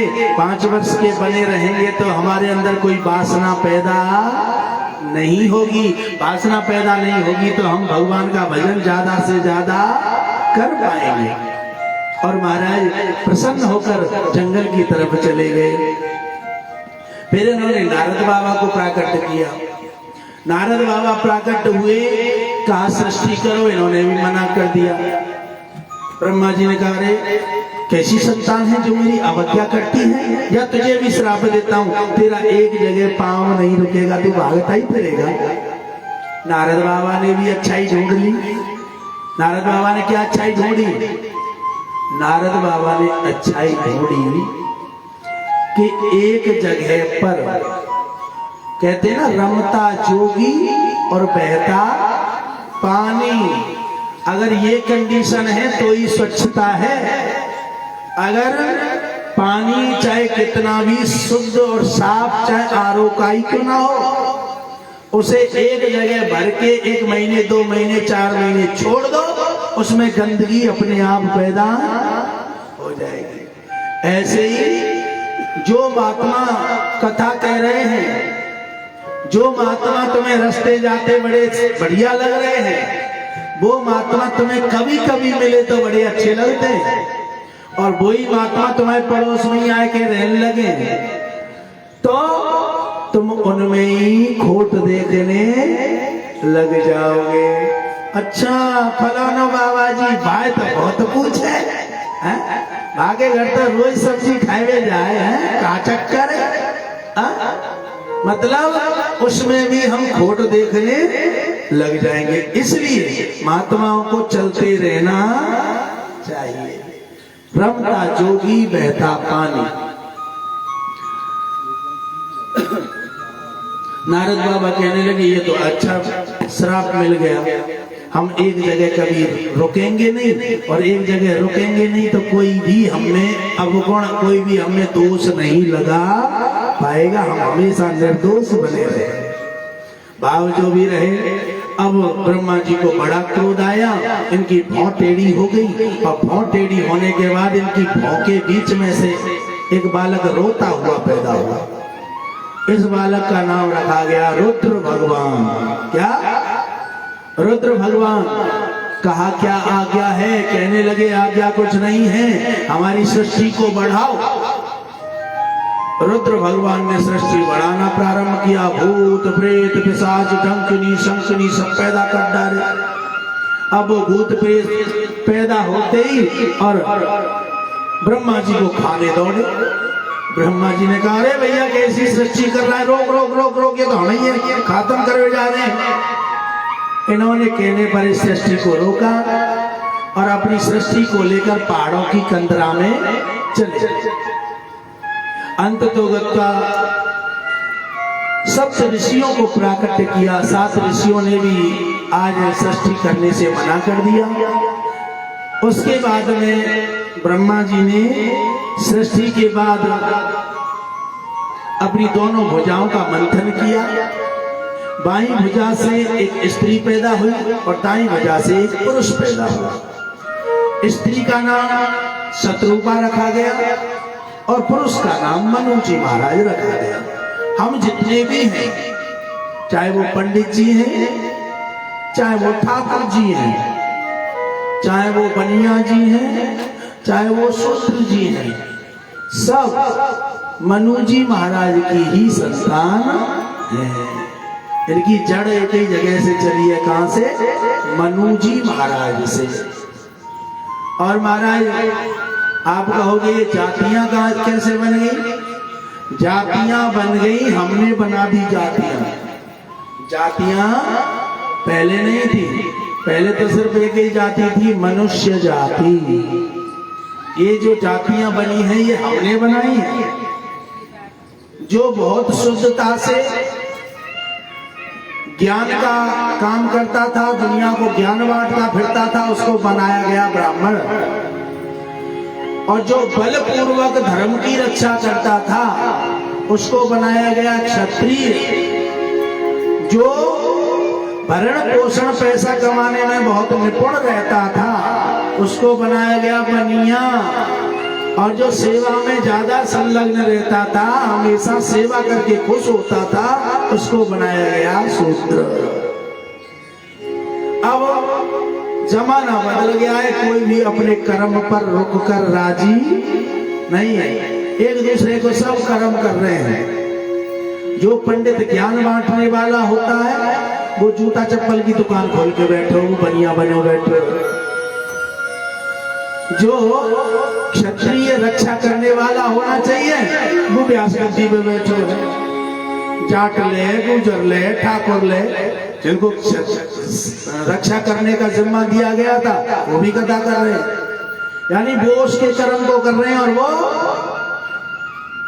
और जो वैश्य लोग हैं कहे तो वे तलवार लेके उग्रसेन चौक और फलाना चौक वो तलवार लेके रक्षा कर रहे हैं। यानी सब उल्टा पुल्टा। और जो शूद्र जिनको सेवा करने का कार्य दिया गया था अब वो उल्टा ज्ञान बांटते फिर रहे हैं। भाव जो भी रहे सब एक दूसरे के काम को करने लगे, तभी ये सृष्टि उलट पुलट हो रही है। आजकल देखते हैं ना, तीसरे दिन भूकंप आ जाता है। जब वर्षा होनी चाहिए तब वर्षा नहीं हो रही, और जब नहीं हो रही होनी चाहिए तब दुनिया भर की हो रही है। सब उल्टा पलटा काम चल रहा है। आज महाराज 7 ऋषियों ने जैसे प्रादुर्भाव हुआ, इन्होंने भजन करने को बोला। इन्होंने भी कह दिया हम जब तुम भजन करने की बात करते हो तो हम तुम्हें श्राप देते हैं, एक दिन तुम्हारा मन भजन में से हट जाएगा और तुम्हें भी गृहस्थ में ही आना पड़ेगा। अंत तो गत्वा मनु और शत्रुपा का प्रादुर्भाव हुआ। मनु और शत्रुपा ने सृष्टि करी जिनमें इनकी 5 संतान हुई, 2 पुत्र हुए और 3 कन्याएं हुई। कन्या का नाम आकुति, देवूति, प्रसूति और बालकों का नाम रखा गया प्रियव्रत और उत्तानपाद जी महाराज। आकुति का विवाह दक्ष प्रजापति के साथ, आकुति का विवाह रुचि प्रजापति के साथ में हुआ, जिनकी 2 संतान हुई, यज्ञ और दक्षिणा। वंश आगे नहीं बढ़ा। दूसरी संतान है जिनका नाम है देवूति, जिनका विवाह कर्दम जी के साथ में संपन्न हुआ। कर्दम जी महाराज के 9 बेटी हुई। 9 बेटियों में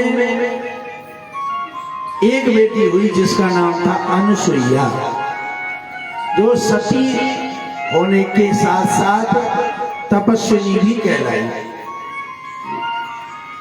9 कन्याओं के साथ साथ एक ने पुत्र भी हुआ, जिस पुत्र का नाम कपिल रखा गया।